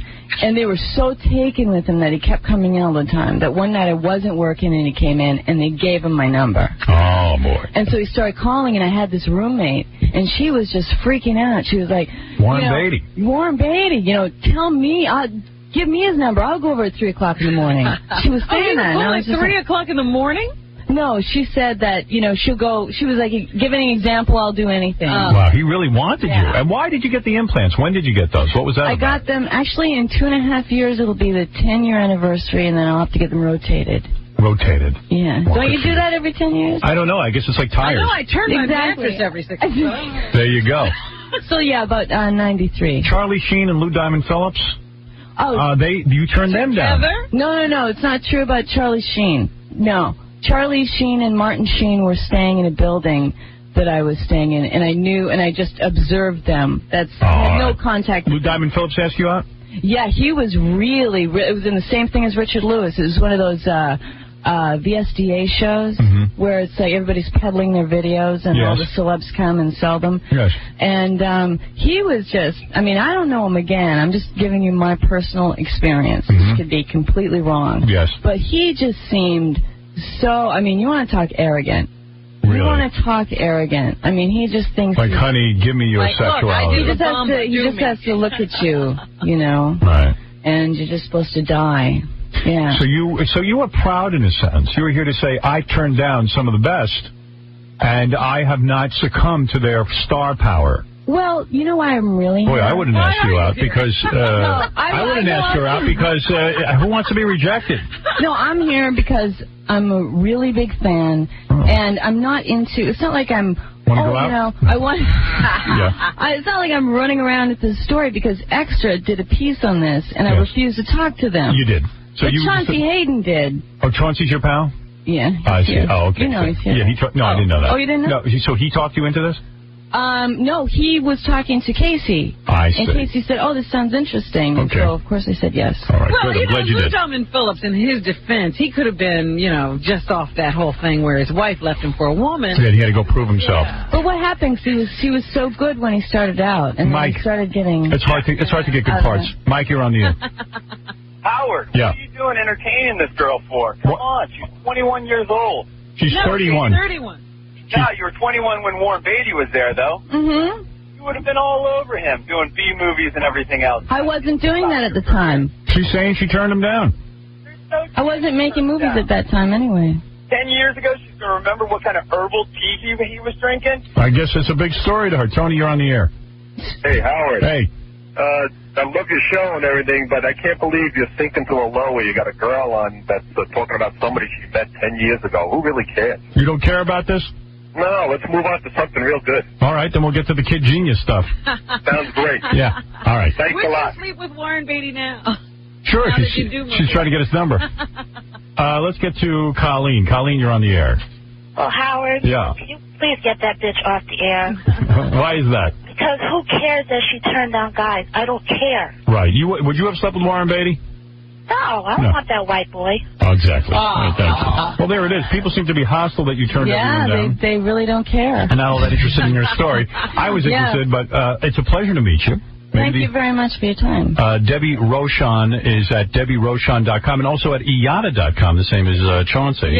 Yeah. Debbie Rochon, ROCHON.com. And what do I get on your website? Are you nude on there? Or? No, just pictures, my book, stuff like that. You wrote a book? Yeah, it's a satirical book, coffee table book about B-movies. Sort of jokes. I mean, it's not a autobiography. No. Well, as you leave it's not the Warren Beatty story. As you leave here, it's called My Life with Warren. As you leave here, I'm going to check out your body and your ass because I want to see what everyone's carrying on about. Okay. Well, remember, it was 10 years ago. I mean, I'm not the same woman I was. You still look pretty good. Maybe you won't be able to help yourself, Howard. Yeah, I might have to ask you out if you don't mind. You can just turn me down, and then you can go on some other radio show and tell everyone how you turned me down. Okay. All right. Do you mind taking off your sweater at least so I can see what's doing? Well, you're going to see my broad straps. I don't care about that. I'm just trying to... Okay, yeah, I mean, you must have a great body. Well, I've had moments. You look good to me. Thank you. You're looking even better. You turned down all these guys. Take a bath? Would you like to take a bath? Well, do you have a shower here? Not here. All right. Well, thank you very much. Thank you very much. That is DebbieRochon.com, also at IATA.com. Hey, let me see. Man, I guess... She's very attractive. Yeah, what are she you is. talking about? Let me see your legs. Yeah, you're nice. You got a boyfriend? Okay. Bye. Too bad. Howard? Yeah. Is she wearing underwear? Did you No, I saw her whole ass. Really? I might go have some tea. Getting into that herbal tea. She is attractive, actually. She's very attractive. But I agree with the audience. There was enough of that. I thought it was kind of an odd story. I turned him down.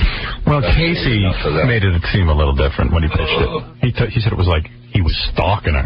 Greatest. Yeah, because I just couldn't imagine that whole stalking thing. All right, here's Big Black. What is the case? She claims that Warren Beatty stalked her. I reported it to you. I didn't make it up. Yeah, but did you talk to her first? Yeah, I did talk to her. And you thought it was a stalking story? Yeah. She turned him down. And for 2 years, the guy tried to find a phone number. All right. Whatever. Stop by with a date for cappuccino at a restaurant. He tried to get a good-looking girl. He came in with other women. No, and tried to find the phone number for 2 years. She moved 5 times. That's stalking, pal. Wait a minute. She moved because of Warren Beatty? No, she moved. Warren Beatty found her phone number 5 times. That's not stalking? You think you do that for a woman you wanted to date once? Casey. Right, get out of here. I'm gone. How come she never told us that? Well, you didn't ask. Oh. Anyway, hey, Big Black. Yeah. So the show last night, which to me looked like child abuse.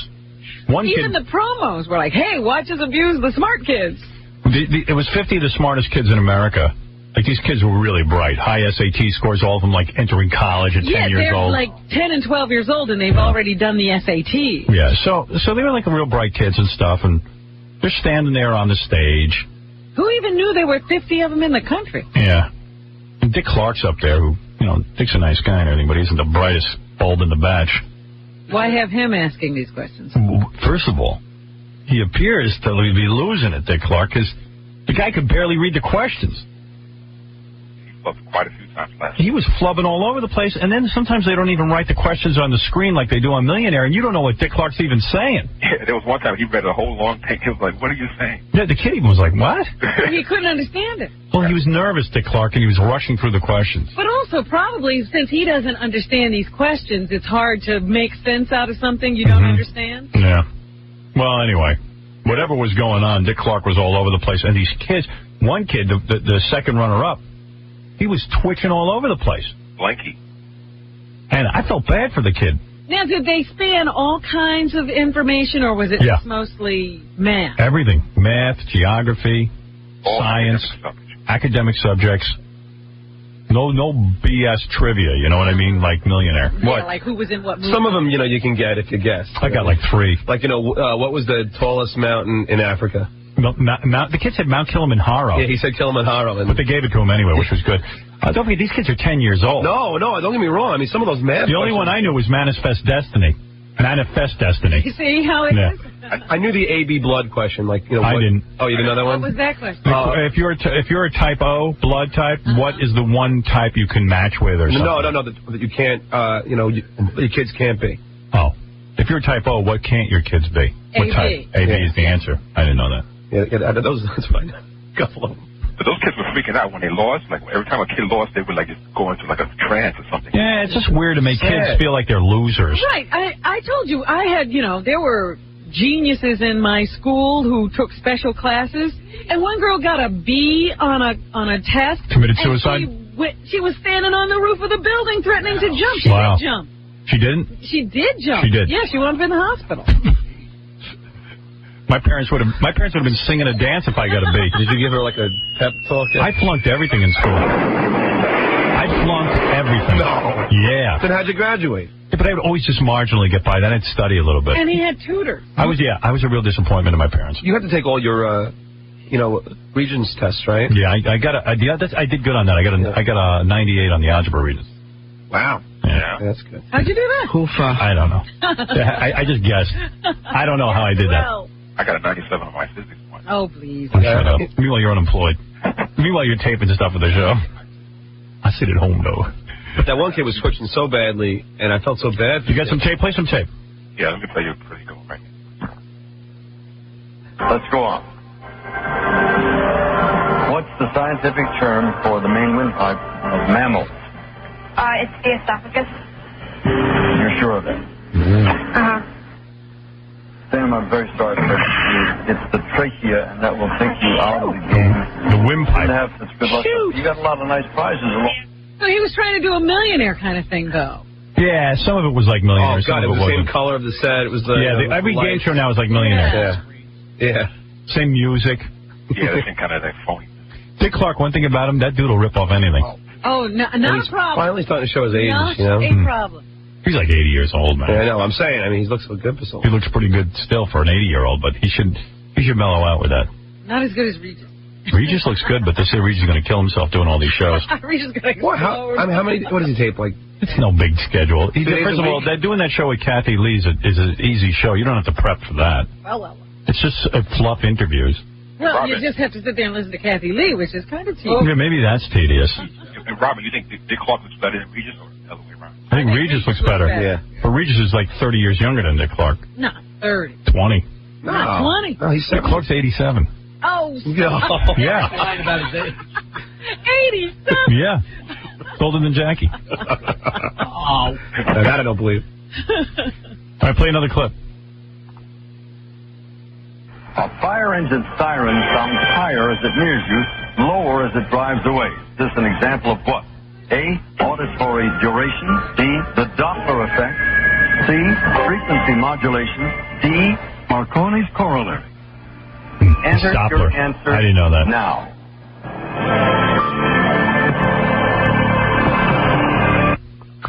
Do you know what it is? Yeah, Doppler. I watched the show. Yeah, Doppler. Oh, well, you know it now then.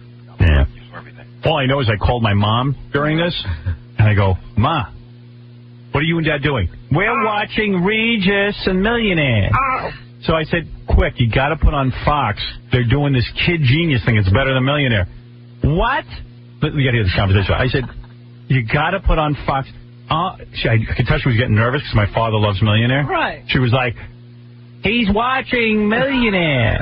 We can't watch both shows. I said, no, stop watching Millionaire. You'll see any night of the week. It comes on every week. Watch this. It's really good. It's these little kids. Your father, he wants us to watch 5. What channel is Fox? She doesn't. My mother's out of it. She doesn't even know. What channel is Fox? I said 5. Put on 5. She's like, Ben, he wants us to put on 5. He wants us to put on 5. I said, but tell him it's... He goes, I hear him in the background. No, I'm watching Millionaire. But I said, Ma, tell him that it's a kid's Millionaire. It's really good. He says it's a Millionaire. It's a turn back to Regis and they don't like it. So I don't know what they did. I'm sure my commercials at least. I don't know. Hey, Howard, have you noticed? Just get my dad on the phone. I got to find out if he watched did it. Or my mom. My mom's head was going to explode. She was caught between her two men. But you know that show was like child abuse, man. Yeah, did you know that Fox will stop at nothing, because I like that attitude. Yeah, but you see the next show they're going to do? What? They're getting these clairvoyants, whatever, to hypnotize people who watch the show. Like, they're going to make your clock stop if you watch the show. It's like the Uri Geller thing. You didn't see that, Robin? I don't know what he just did. You see, he takes me, and now I have to go explain him. I didn't even want to talk about it. Oh, all right. Forget it. I'm sorry. Fox is, it's not an example of being more outrageous. But it's stupid, don't you think? That's why you have... All right, whatever. Here we go. I was just trying to help you. I didn't know if you noticed it. Don't help me. Stick to the topic. All right. I'm sorry. I just thought you were getting... Sorry. But Howard, you see one time when a kid lost and the winner had his hand stuck out to shake hands? Yeah. The new detective ignored him. Yeah, well, the kid didn't. He was nervous. The whole thing was a nightmare. Kids. It was great, though. I think they're going to have it again, too, Howard. Yeah, they are. They're trying to get more contestants. Believe me, if this is a hit, they'll have it on every week. Anybody know the rating? Where's Vinny? He usually gets the ratings. Or call Dan Foreman. He gets the ratings real early. Dan could have done the show if he was in. Here's my dad. Hold on. Dad. Hello. Did you end up watching the kids? Yes, I switched over to see what was doing there. Yeah. I tell you one thing. Number one, it was hard to understand some of the questions. Even the kid couldn't understand some of them. Dick Clark can't read. Well, I tell you what he was doing wrong. First of all, he was reading them too fast. I don't know what the problem was. He got excited and he rushed through the questions. That's right. He had to pace himself. What was the rush? And one of the questions I heard, I gave an answer, and then it turned out that I, misunderstood what the word he used. Right. So the kids also did the same thing. So anyway, that was... All right, but my question is, did you watch Regis, or did you switch away to... Let me explain to you about How to Be a Millionaire. When you watch How to Be a Millionaire, you're part of the show. Right. Now, when he picks selects a contestant to play... Yeah. I do pretty good at it. Right. C, D, B, A. Oh, D. I hit about 3 of them last night, and in record time. All right, yeah. So, I mean, yeah, my mother has to time them. No, she times it, and... There's no witnesses, of course. If you put them on the show, there'd be witnesses. Let me tell you, they have an advantage over me. They hitting buttons, I have to use my voice. Right. So that takes a little extra time. All right, so go ahead. So now what happened when you watched Millionaire? Were you upset that I called and made you switch channels? Absolutely not. Right. You're glad about it. Are you glad you saw the one with the kids? Yes, because I wanted to see what it was about. But, the kids were, nervous. It was a very tense show. Right. And, they're bright, but they were, first of all, the questions were very hard for kids that age. I don't care how smart you are. Right. And to give them these questions fast, 1, 2, 3, 4. Wait a minute, Ben. Yeah. You used to ask Howard. What? You used to ask Howard history questions. Okay. And when I was 5. All right, now wait a minute. Law questions and government questions. All right, I want to answer you, Robin. Robin, I know you're busy, but listen. Yeah. If you play the tape again, you will see how precise and slow I asked the question. You know what? You should have hosted that kid show, and you could have called the kids morons every time they got one wrong. I didn't call you a moron. You knew the answers, and you did very well. When you became a jerk, I got mad. The difference between you and that show last night is you are not a baby genius. Right. But when you answered correctly, there was no problem. Or even if you answered incorrectly, it's how you answered it. Right, you objected to the hijinks. Right. And everybody on that show last night behaved themselves. Those kids did behave themselves, Dad. You're right. I get mad at these 5-year-olds who act like 5-year-olds. You're so right about that. I'm getting to be an expert on How to Be a Millionaire. Tell you about that. I can tell when the guy's going to bomb right out. Really? How do you know? He starts in the beginning. When they start laughing at the questions, they give you some funny, the early part, like the $100, $200, $300 questions. Yes. They give some nutty answers just for humor. Right. And you see, the guy starts laughing, and he's acting like a genius. I said, this guy, if he gets to 4 more questions, he'll be a miracle. He's not taking it serious. That's right. And you want to know? It works out that way. Really? That's right. He is an expert on Millionaire. I'm not kidding. Are you kidding? So were you It's a upset? shame he didn't create the show. Yeah, I'm surprised you didn't. You know,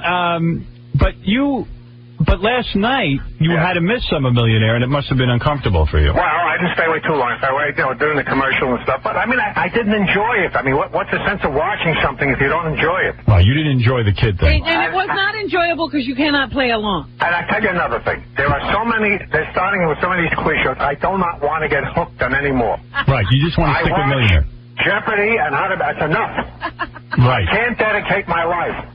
Right. I got to have some time for myself. What else are you doing? I don't like to leave. When I watch The Wall, I don't like to leave too many times. No, my dad is like got a busy day. Because he reads the paper, he's got things to do. Right. Does your dad, Mr. Stern, do you use a VCR or do you watch these shows all live? Listen, I got to check the obituaries every day. Right, see if you're still alive. That's right. Yeah, but he realizes that you could spend your whole day in front of these game shows. Exactly. But Dad, do you ever tape any of these shows? I have 3 VCRs. Of course I tape shows. Sometimes I get 3 going. You know why he has 3 sometimes is because I don't think he knows how to set it. Like, he has to be there to set it. No. For instance, when there's a Masterpiece Theater, right. I always record a Masterpiece Theater. Those shows, the English shows, are excellent. You collect those? Yeah, my dad watch him in race. What are you saying? Don't collect anything. My dad, no, he would never collect a show. He thinks people are stupid for watching a show twice. I can't believe there are people. So you get to go. You got to hit that, Robin. Yes. There are people who have rooms full of tapes. It's true. So you get this whole. What kind of life is that? So your father gets What the is whole. that? I mean, you keep tape, and then when you put them on a shelf, and then what do you do? Yeah, So you Mr. have time Stern, to watch them. And my father would think you're an idiot, Gary, for having DVDs and all that. Mr. Stern, you're not buying into the whole DVD thing. You wouldn't pay $20 for a movie that you've seen once. Absolutely not. I never would own a movie. No, he wouldn't. My father would ridicule you to death. I recorded. You think I'm bad? You should see my dad. He's got a story. Go ahead. I recorded 12 hours of The Three Stooges. Right. Love, 6 hours a day. I recorded it. Uh-huh. And I mean, I ended up watching them all, and they're classics. And then you what? You erased it? It's gone. But those are. But you had seen those before. Yeah, if you liked them once, why wouldn't you like them again in, say, 6 months? Don't worry about it in 6 months. He might not be alive in 6 months. That's right. Are you going to guarantee I'm wrong? See, I know all my dad's rules. Like, listen, who else is an expert in my dad but me? I grew up in his cult for 18 years. I consider you one of my greatest disciples. Right. So I know everything that he's up to. And I know that if he taped something, he would never save it. Why do you think you were always able to get under my skin? Because you knew me like anything. Right, I know him. Drive me crazy. Right. You know, I'm really sitting here thinking he is absolutely right. They should have tapped him to be the host of this Kid Genius show. Because he knows how to question children. I would. Right. He would have been brutal with them. He would have been great. He would have kept them in line. My pace would have been correct. Can I ask your dad a question? Yeah. Like that. Mr. Stern, what is your favorite movie of all time? A movie that, if it's on, you got to see it. Like, what's one of your favorite movies? Listen, if I like a movie, I'll give you an example. I watched one movie 36 times. It's an Elaine May movie with Walter Matthau, where she plays this rich woman. You know which one I'm talking about? Yeah, it's the one where they're out by the lake.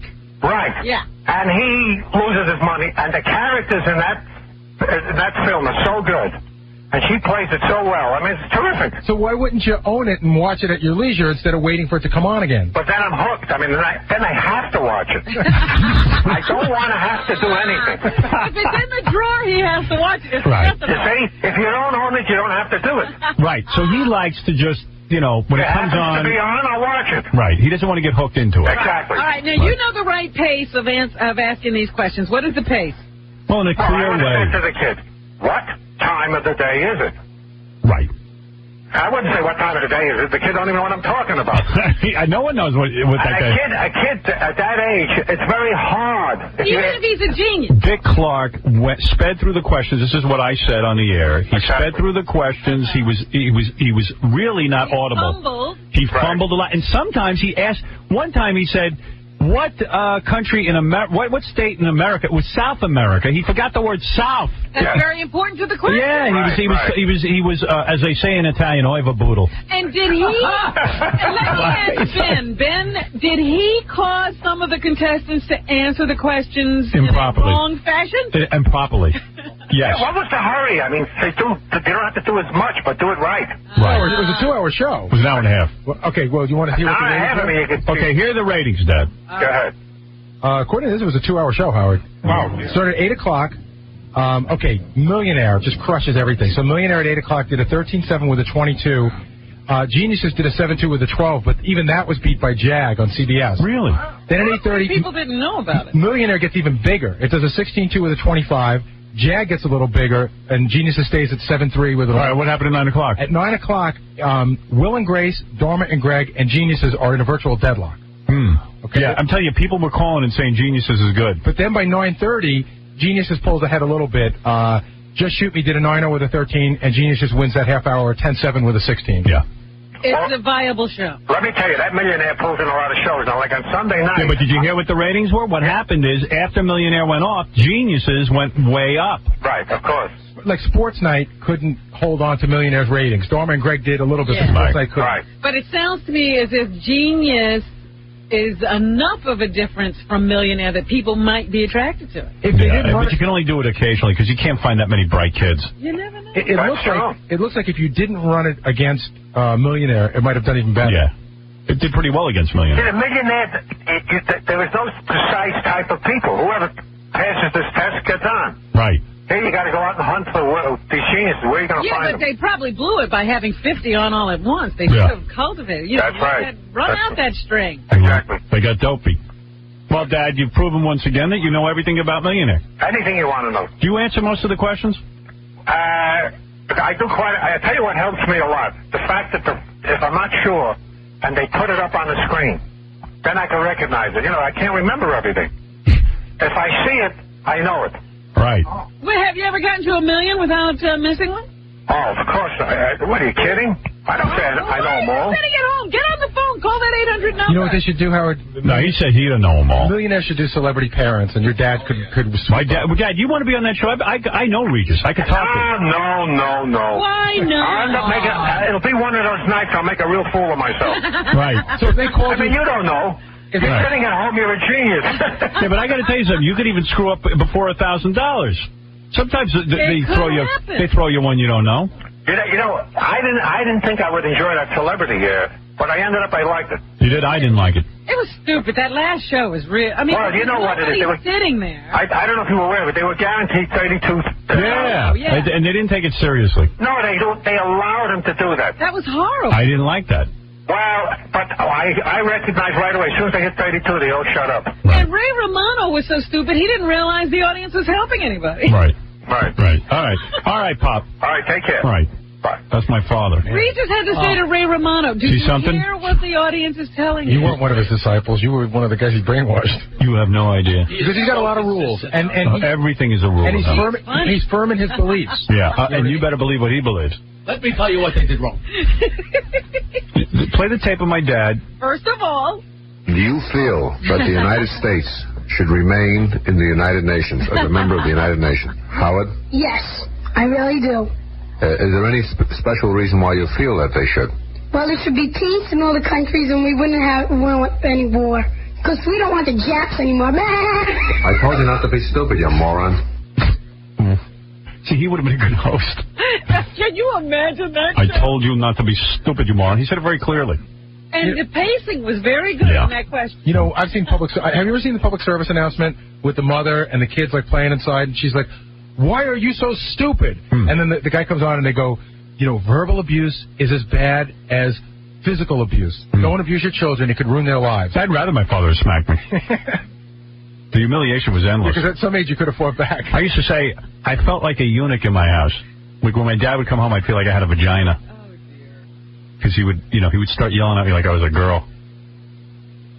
Because I had my mother and my sister, and he'd be yelling at them too. Shut up! So you felt like, girls get yelled at, and he forgets. I felt like a woman. Girl. I'm amazed that I'm not gay. But, you know, it is weird because I've heard there's things that you say to us. Like, it was really weird. You were talking about something that your mother said to you a couple of weeks ago. Right. And it's something that you say to us all the time. It's just so weird. You're like, the answer is so obvious. It's so clear. It's right in front of you. It's so obvious to me. Right. And your mom was saying that to you, but you say that to us all the time. Of course. I'm a product of my parents. Yeah. Of course. I'm as devilish as they are. It's so simple. Right. Please think before you speak. Right. He goes a little further, though, and he says, I'm such a genius because I have to deal with it. That's right. I see this obvious answer. Howard's dad wasn't trying to get ratings. I'm just a victim of my upbringing. I've been victimized, now you'll be. Do you think it's the same thing that's you why... You should look at it like it's not him yelling at you. It's my dad. It's still them. When you watch Geraldo, that's why, racist parents breed racist kids. It's just a product of your upbringing. Absolutely. You can't help it. I can't help it. Well, the way I see the world. I see the world like they see the world. But you won't. I can't stop the chain. Have you stopped the chain with your kids, do you think? Yes. Yes, I have. Stays away. I stay away. I've moved out of the house. All right, let's take a break. When we come back, Baba Booey and Robin, Fred, Jackie, and anyone else listening, we'll do some news for you.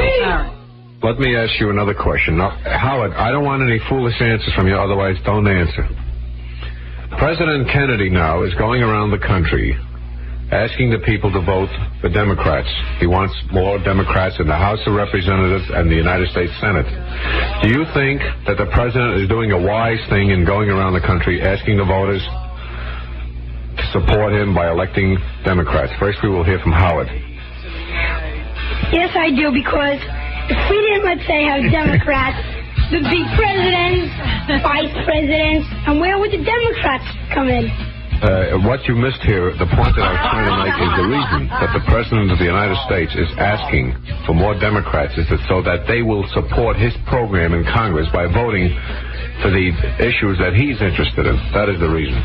Now I'll play this back. Claire Sedgwick, the actress. I'm married to Kevin Bacon, and I just started a new sitcom.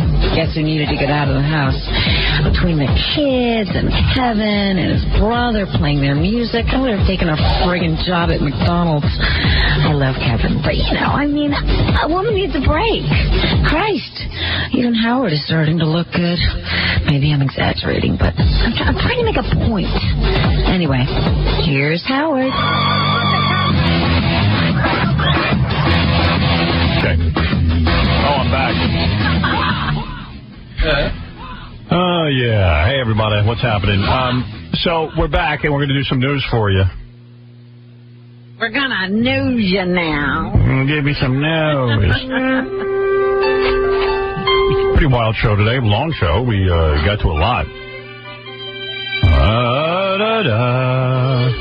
Well, what's in the news, Ron? Let's do a news wrap-up. All right. Sure, there's a lot of stuff going on that... I love these guys who scam women into doing sexual things. Why you got to bring me up? Why do I always have to be the lead story? Hey.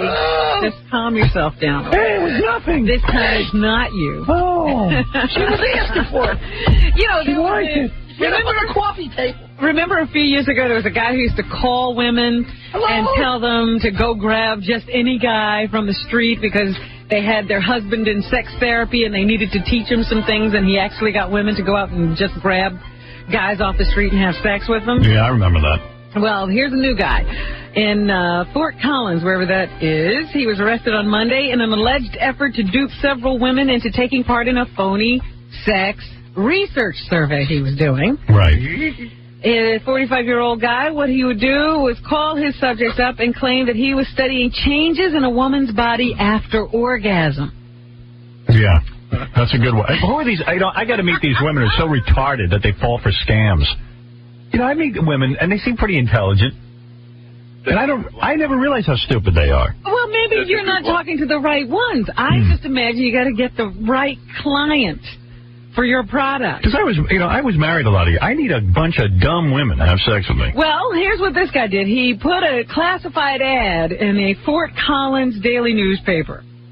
Right. And I guess he was contacted by a number of women. 4 women ages 18, 19, 20, and 41. All answered this ad for the phony research. And all he was offering was $10 an hour for his research. Beautiful. And he got them. They say they have identified a 5th victim, but have not yet contacted her. So there you go. I got to put an ad in the paper. If your SAT score is lower than 400, answer this survey. Some orgasm research. Yeah, I need to do orgasm research. $10 an hour. Research. Also in the news, after years of advances in helping male impotence, women with sexual problems are getting a new therapy. Viagra. The government has approved the first medical device to help women achieve orgasm by pumping blood into the clitoris. Is it Viagra? No. The rationale behind the Eurometrics Aero system is that blood flow into the clitoris can be as important for a woman's sexual arousal as blood flow to the penis of the man. The Aero system consists of a soft suction cup to be placed over the clitoris. I have a better way. Show them a couple $100 bills. Wait a minute. The tube attaches to a handheld battery-operated vacuum device. Right. Vacuum. He had that machine. Switch on the vacuum. Used to grow hair on Scott's head. Remember that thing? We had that sponsor who she suction cupped Scott's head and told him his hair was going to grow? And he thought it was happening. I was hoping it would work. Simply switch on the vacuum, turning it up or down as needed for a few minutes until the clitoris feels engorged. It's like housework. Then you turn it off. Yeah, you know, get out of it. But she has blood flow problems. You know what? Then say goodbye. It's not worth it. Can you imagine first you got to attach a cup to her and pump her up, and then you got to take the cup off so you can get to her. But that's the new Aero system for those of you who are interested. I should have had Elian Gonzalez on that Child Genius show. Just been approved. Speaking of Elian Gonzalez, we were talking to Houston about eBay earlier today, and they said that eBay would not take her labia. Her labia shavings. Yeah, she wanted to auction them off. Right. And eBay would not take them. They said it was illegal. Did you know that eBay got a bunch of Elian Gonzalez memorabilia being offered? Like? T-shirts supposedly worn by Elian Gonzalez when he was ripped from the sea. Piece of that disgusting raft or rubber tube. Rubber tube that carried him. Right. And they say there's very little possibility that this is real stuff. So they're saying buyer beware of all the Elian Gonzalez memorabilia. Yeah, it was a goof. As a matter of fact, the guy who posted half the stuff on there called in to us. Is that right? Yeah, he said he was just kidding around. Yeah, well, eBay let it go and then realized that something must be wrong. Jeff Van Gundy and the Knicks won last night. Oh, you know, I forgot to ask you. Miami Heat. The score was 82-76, so a pretty low-scoring game. Here is Jeff Van Gundy, and I want you to listen to his voice and see if you can determine who's more depressed, you or Jeff Van Gundy. You know, that was some bad shooting in that first half. We shot, I think, 28%, and we're ahead by 4. They missed 13 free throws, so... Sounds like we're on one channel. I think so. What happened here? Sounds like somebody carded it up wrong. Oh, dear. Try the next one. All right. For me. Next game is always the most important. Oh, well, maybe they're all like that. Who knows? You know, we that kind of a day. One channel kind of day. Yeah. But anyway, Jeff ain't going to... Yeah, he sounds more depressed than me. I am depressed. I realized it when I took this poll on the internet. How happy are you? On what site did you say? Because other people should know. I don't know. I forget the website, but I read it yesterday on the air, and it turned out I only got 66 points, and it says I'm bluer than blue. What did they suggest you do? Go out and get laid. Oh. The truth? Simple solution. It was a crappy website because they suggested, according to some Indian philosopher, you should smile when you wake up in the morning. Like, okay, yeah. They're great. Who are they trying to kid? You know what? I'll tell you what I'll do. I'll move to India for a year. Then I'll really think my life is good. There you go. Now, there's some good planning. You deport that Indian philosopher back to India, I guarantee you he won't wake up smiling. Right. Go eat a cow. What a wacky country. Whitney Houston, you know, they're actually airing that 25th anniversary Arista special honoring Clive Davis, in which Whitney Houston performs after having been booted off the Oscars. Yeah. And I thought it was interesting the way that NBC, I think, is running the special, was promoting it. And they say, yes, and get the performance everyone is talking about. You know, it's like, see how Whitney does. See if you think she's on drugs. Yeah. See if you can detect a problem. Yeah. See the performance that everyone's been talking about. See if you think she smokes weed. So that is about to come on TV, and you can check out Whitney and see how she's doing. See what she looks like. Okay. Also, in Cindy Adams' column today, she says that... would you bang Cindy Adams, Jackie? Really, you would? Would you? Hold it here. What about a few years ago? With that big beehive hair, I'd hold on to it. 2 years ago? Mm-hmm. I don't know, maybe. You know, she's like... been a good-looking woman. She's like 70 years old, and she actually is attractive. So she could have been a hottie. I wonder if I would bang her. Probably would. It's Cindy Adams. It's like that's something to be. Yeah. She's famous. Every time she writes a crappy column in the New York Post. Every time you open her column, I nailed it. Oh, I don't know, man. That's rough. She's like 70. Maybe she wouldn't be able to say anything bad about you.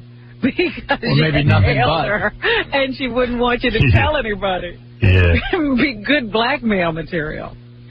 They say that Fiona Apple and Paul Thomas Anderson were at somebody's second birthday party at Veruca the other night, and they wouldn't allow photos. Meanwhile, Carmen Electra was inside doing a striptease for everybody at the party. Really? Yeah, that's what she says in her column. Baby. Why wasn't I there? Yeah, that's baby. the party you should have been to. Party? I don't know they go to any parties. 9-inch nail. Nobody takes me to any. I never know. You know, I sometimes get invited to these parties. I don't even know which ones are good. I always seem to go to the one where everyone stands around and goes, "Oh, this sucks." Meanwhile, Carmen Electra's across town stripping. Good career move. Honey, it's over. Carmen Electra. Marrying Dennis Rodman was a big mistake. That took her down 20 notches. They are still together, I think.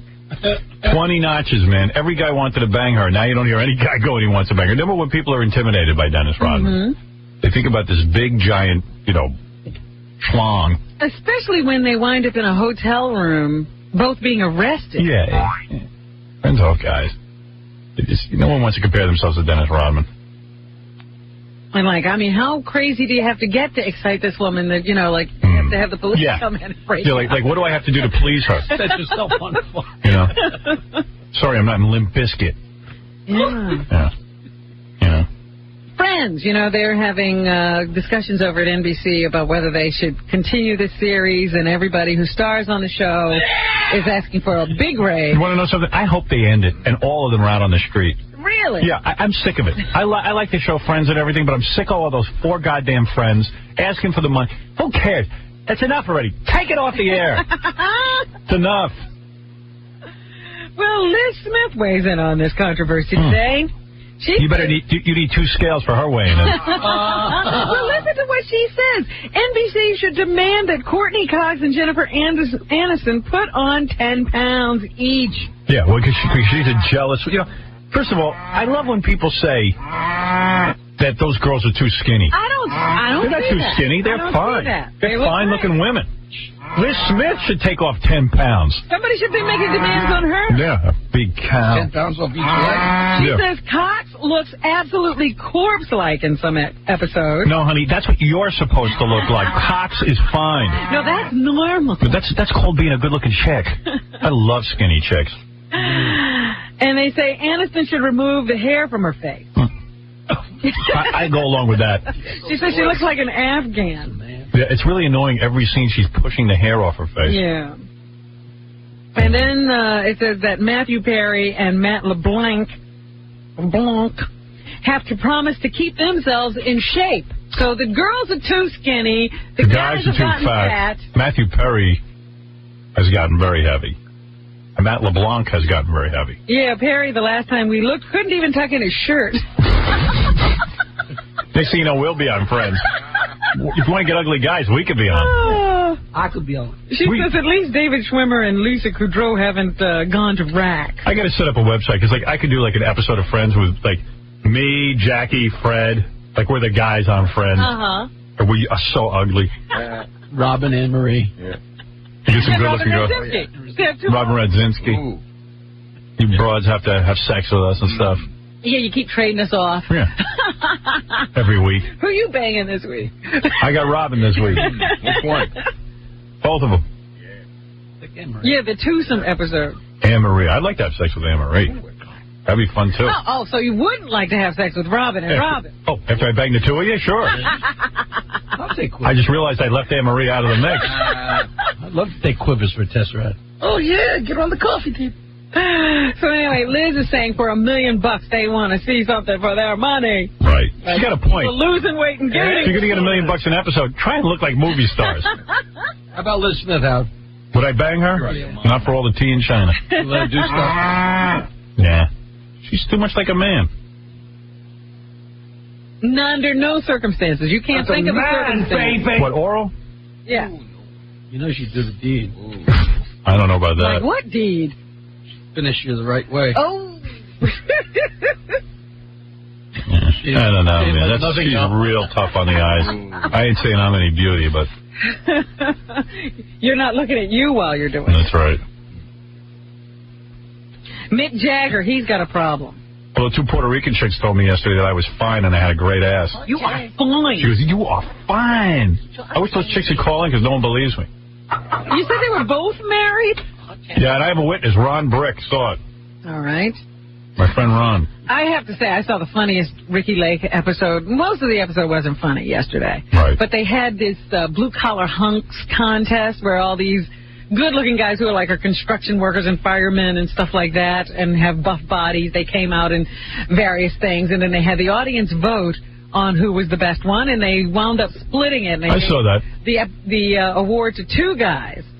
And then they offered dates to their audience. You know, like two women from the audience got to date, and they had the guys pick names out of a hat. Oh. And these two humongous women. Oh. Hey, by the way, who's dressing Ricky Lake? I don't know. Holy mackerel, Lemmy.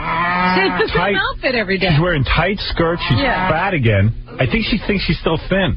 But it's always like a tight top and a tight skirt. Yeah, she's in bad shape, man. Think just nobody will tell her?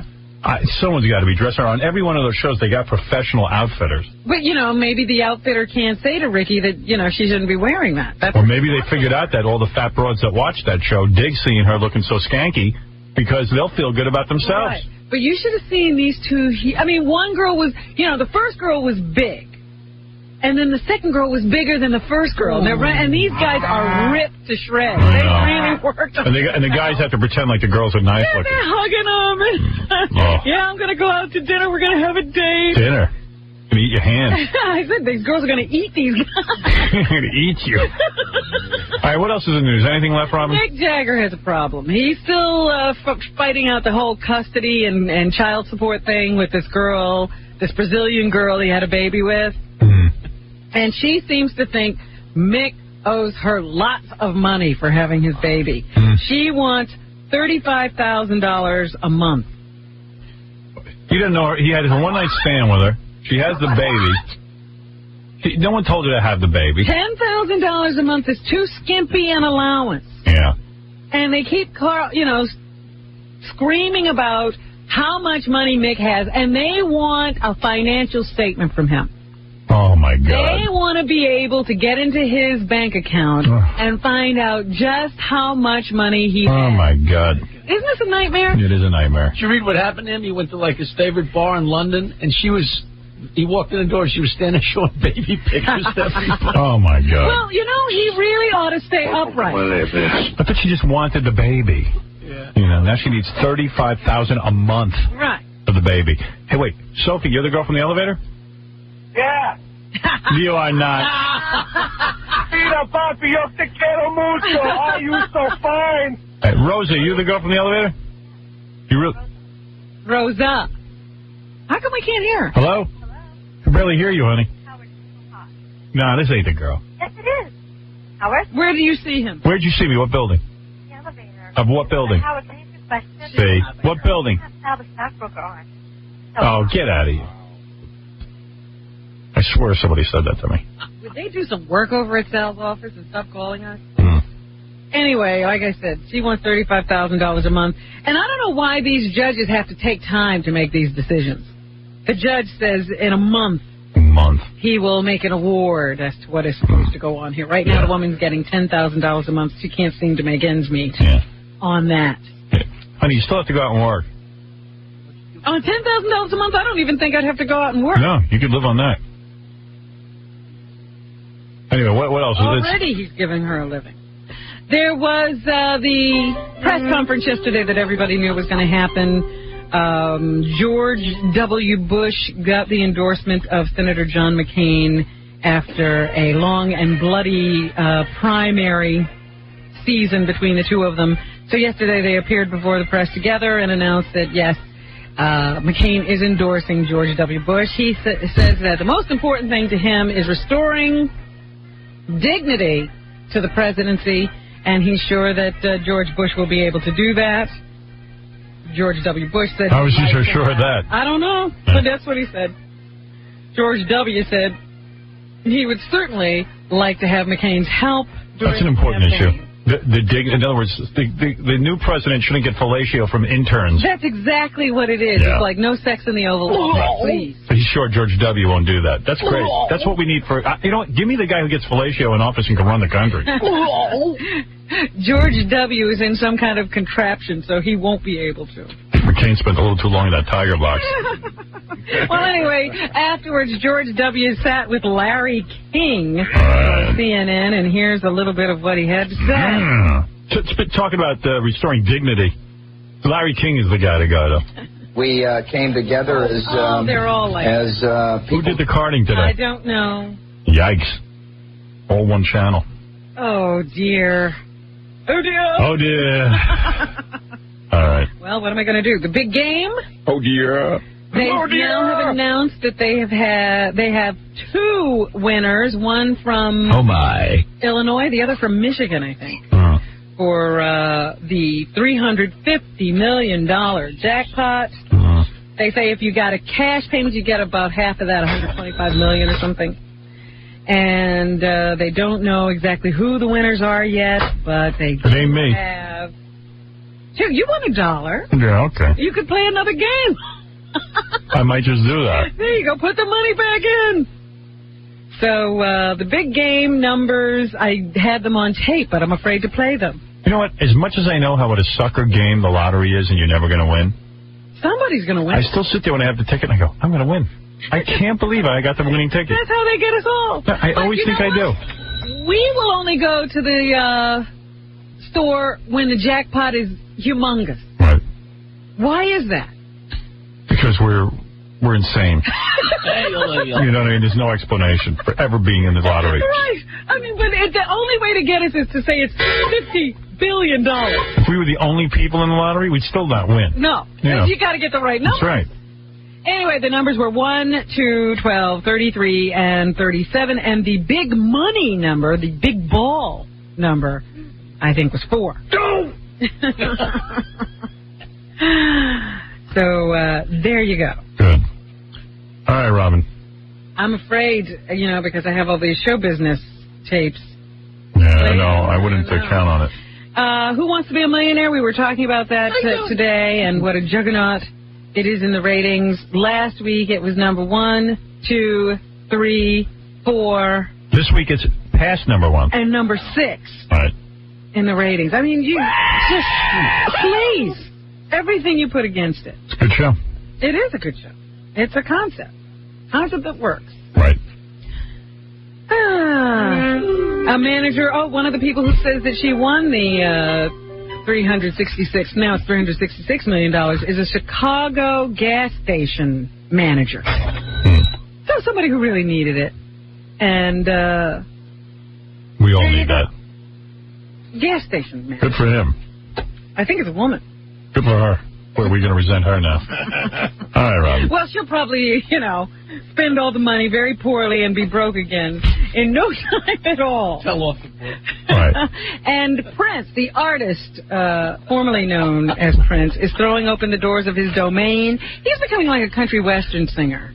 He's not going to let you tour his studios. This is the guy who won't let you look at him in a club. Right. People can't look at him when he's sitting in the audience of an award show, but he's inviting people to his Paisley Park Studios in Minneapolis on June 7th through the 13th. Visitors will be able to see the recording studios, Prince's personal office, his wardrobe pieces, well, you know, awards and trophies, and the sound stage where he shot his video. You must have financial trouble, though. I guess. Yeah, you don't do that unless you're in real bad shape. Guests will also be able to vote on songs for his upcoming album, plus they're invited to one of his Dance Till Dawn parties, as well as a concert with his band on the 13th. Open house in my place.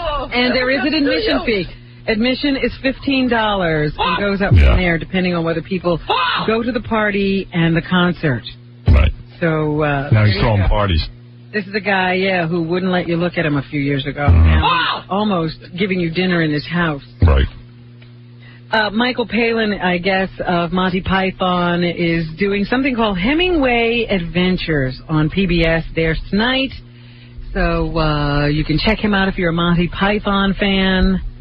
He says that at first some of the Monty Python sketches didn't seem funny to him, but now people continue to repeat lines to him almost on a daily basis. Not me. I'm one of those people still doesn't think it's funny. Never will be. Monty Python is alive and kicking. All right. And we find out every day more and more about Mayor Giuliani's girlfriend or good friend, Thank God for him. You know, I'm so glad he's getting laid now. I heard some rumors as to why Mayor Giuliani is no longer with his wife. Well, you know, the question today in the paper is, does she live at another apartment or does she live at Gracie Mansion? They say that Donna Hanover lives at another apartment and goes over to Gracie Mansion to put her children to sleep at night. I heard some real good stuff. Others say that they have sublet that apartment and she does live at Gracie Mansion. I don't know how a person could be right in this city and we don't know where she lives. Mayor Giuliani is entitled to a love life. And I heard some things. Can you have a love life when you have prostate cancer? Yes. You can. Mayor Giuliani can do anything he wants. And yesterday we learned that not only does Mayor Giuliani have prostate cancer, but our police commissioner. That's right. Shares it with him. He has... You don't think they're doing each other, do you? Oh, no. Right. They gave it... No, I don't know. Prostate cancer is so prevalent in our society that this is... That's unheard of. Everyone here has prostate cancer. They just don't know it. Two guys. I'm wondering. They say 1 out of 9 people will have it. At one time, they thought it was, the average age was around 70 that you got it. Right. Now that they have these better screening tests, they're detecting it earlier. Yeah, I say it's cell phones. Mayor Giuliani is 55, and Howard Safer, our police commissioner, is 58, and they are in the sort of median range of people or men who get the disease. They say the average age is around 60 now. I got to stop putting that cell phone where the sun don't shine. Holding it in your lap. My balls are starting to glow in the dark. But anyway, I have to say good luck and, Godspeed to both of these men. I hope they're okay. I hope they're both all right. And, Howard Safer's a really nice guy. Yep. He's a great guy. And I'm sorry to hear that he has this problem, but he says he will select his treatment and go on. I understand the mayor is still being very open and honest about his bout with the disease. They say he had to actually remove his jacket during a speech yesterday because he became a little overheated because of a medication he's on since his biopsy. Right. And he announced to the press what medication that was. He spelled it out for him. Viagra. Oh. He's not trying to hide anything. So there you have it. You might need a medical pot. Jackie, way too many Heineken Martling. Congratulations to you. Your 4 Filthy Olio CDs and cassettes are at the warehouse. Call 1-800-323-KING Saturday, July 29th at the casino in Hampton Beach, New Hampshire. For MP3 audio and Filthy 3D Joke Man, visit jokeland.com. Don't miss Stuttering John and the Donkey Show every Thursday night. For tickets, go to theatermania.com. Houston, go see her at houstonchannel.com and KaraSXXX.com. KARASXXX.com. Also, Houston will be dancing at the Flesh Club in San Bernardino, California on May 18th, 19th, and 20th. Thanks for coming on the show. James Wood, check him out. Dirty Pictures airs on Showtime on May 27th at 9 p.m. in all time zones. And Debbie Rochon, thank you for stopping by, the B-Movie star. She has her book, B-Movie Survival Guide, available on Amazon.com. Debbie Rochon, R-O-C-H-O-N. Also look for Debbie on DebbieRochon.com and IATA.com. And that's it. We'll see you tomorrow. We can't wait for tomorrow's show because Juliana Margulies will be calling in. Also, 2 hot chicks will be in here playing Turkish Millionaire and some other surprises as well. See you then.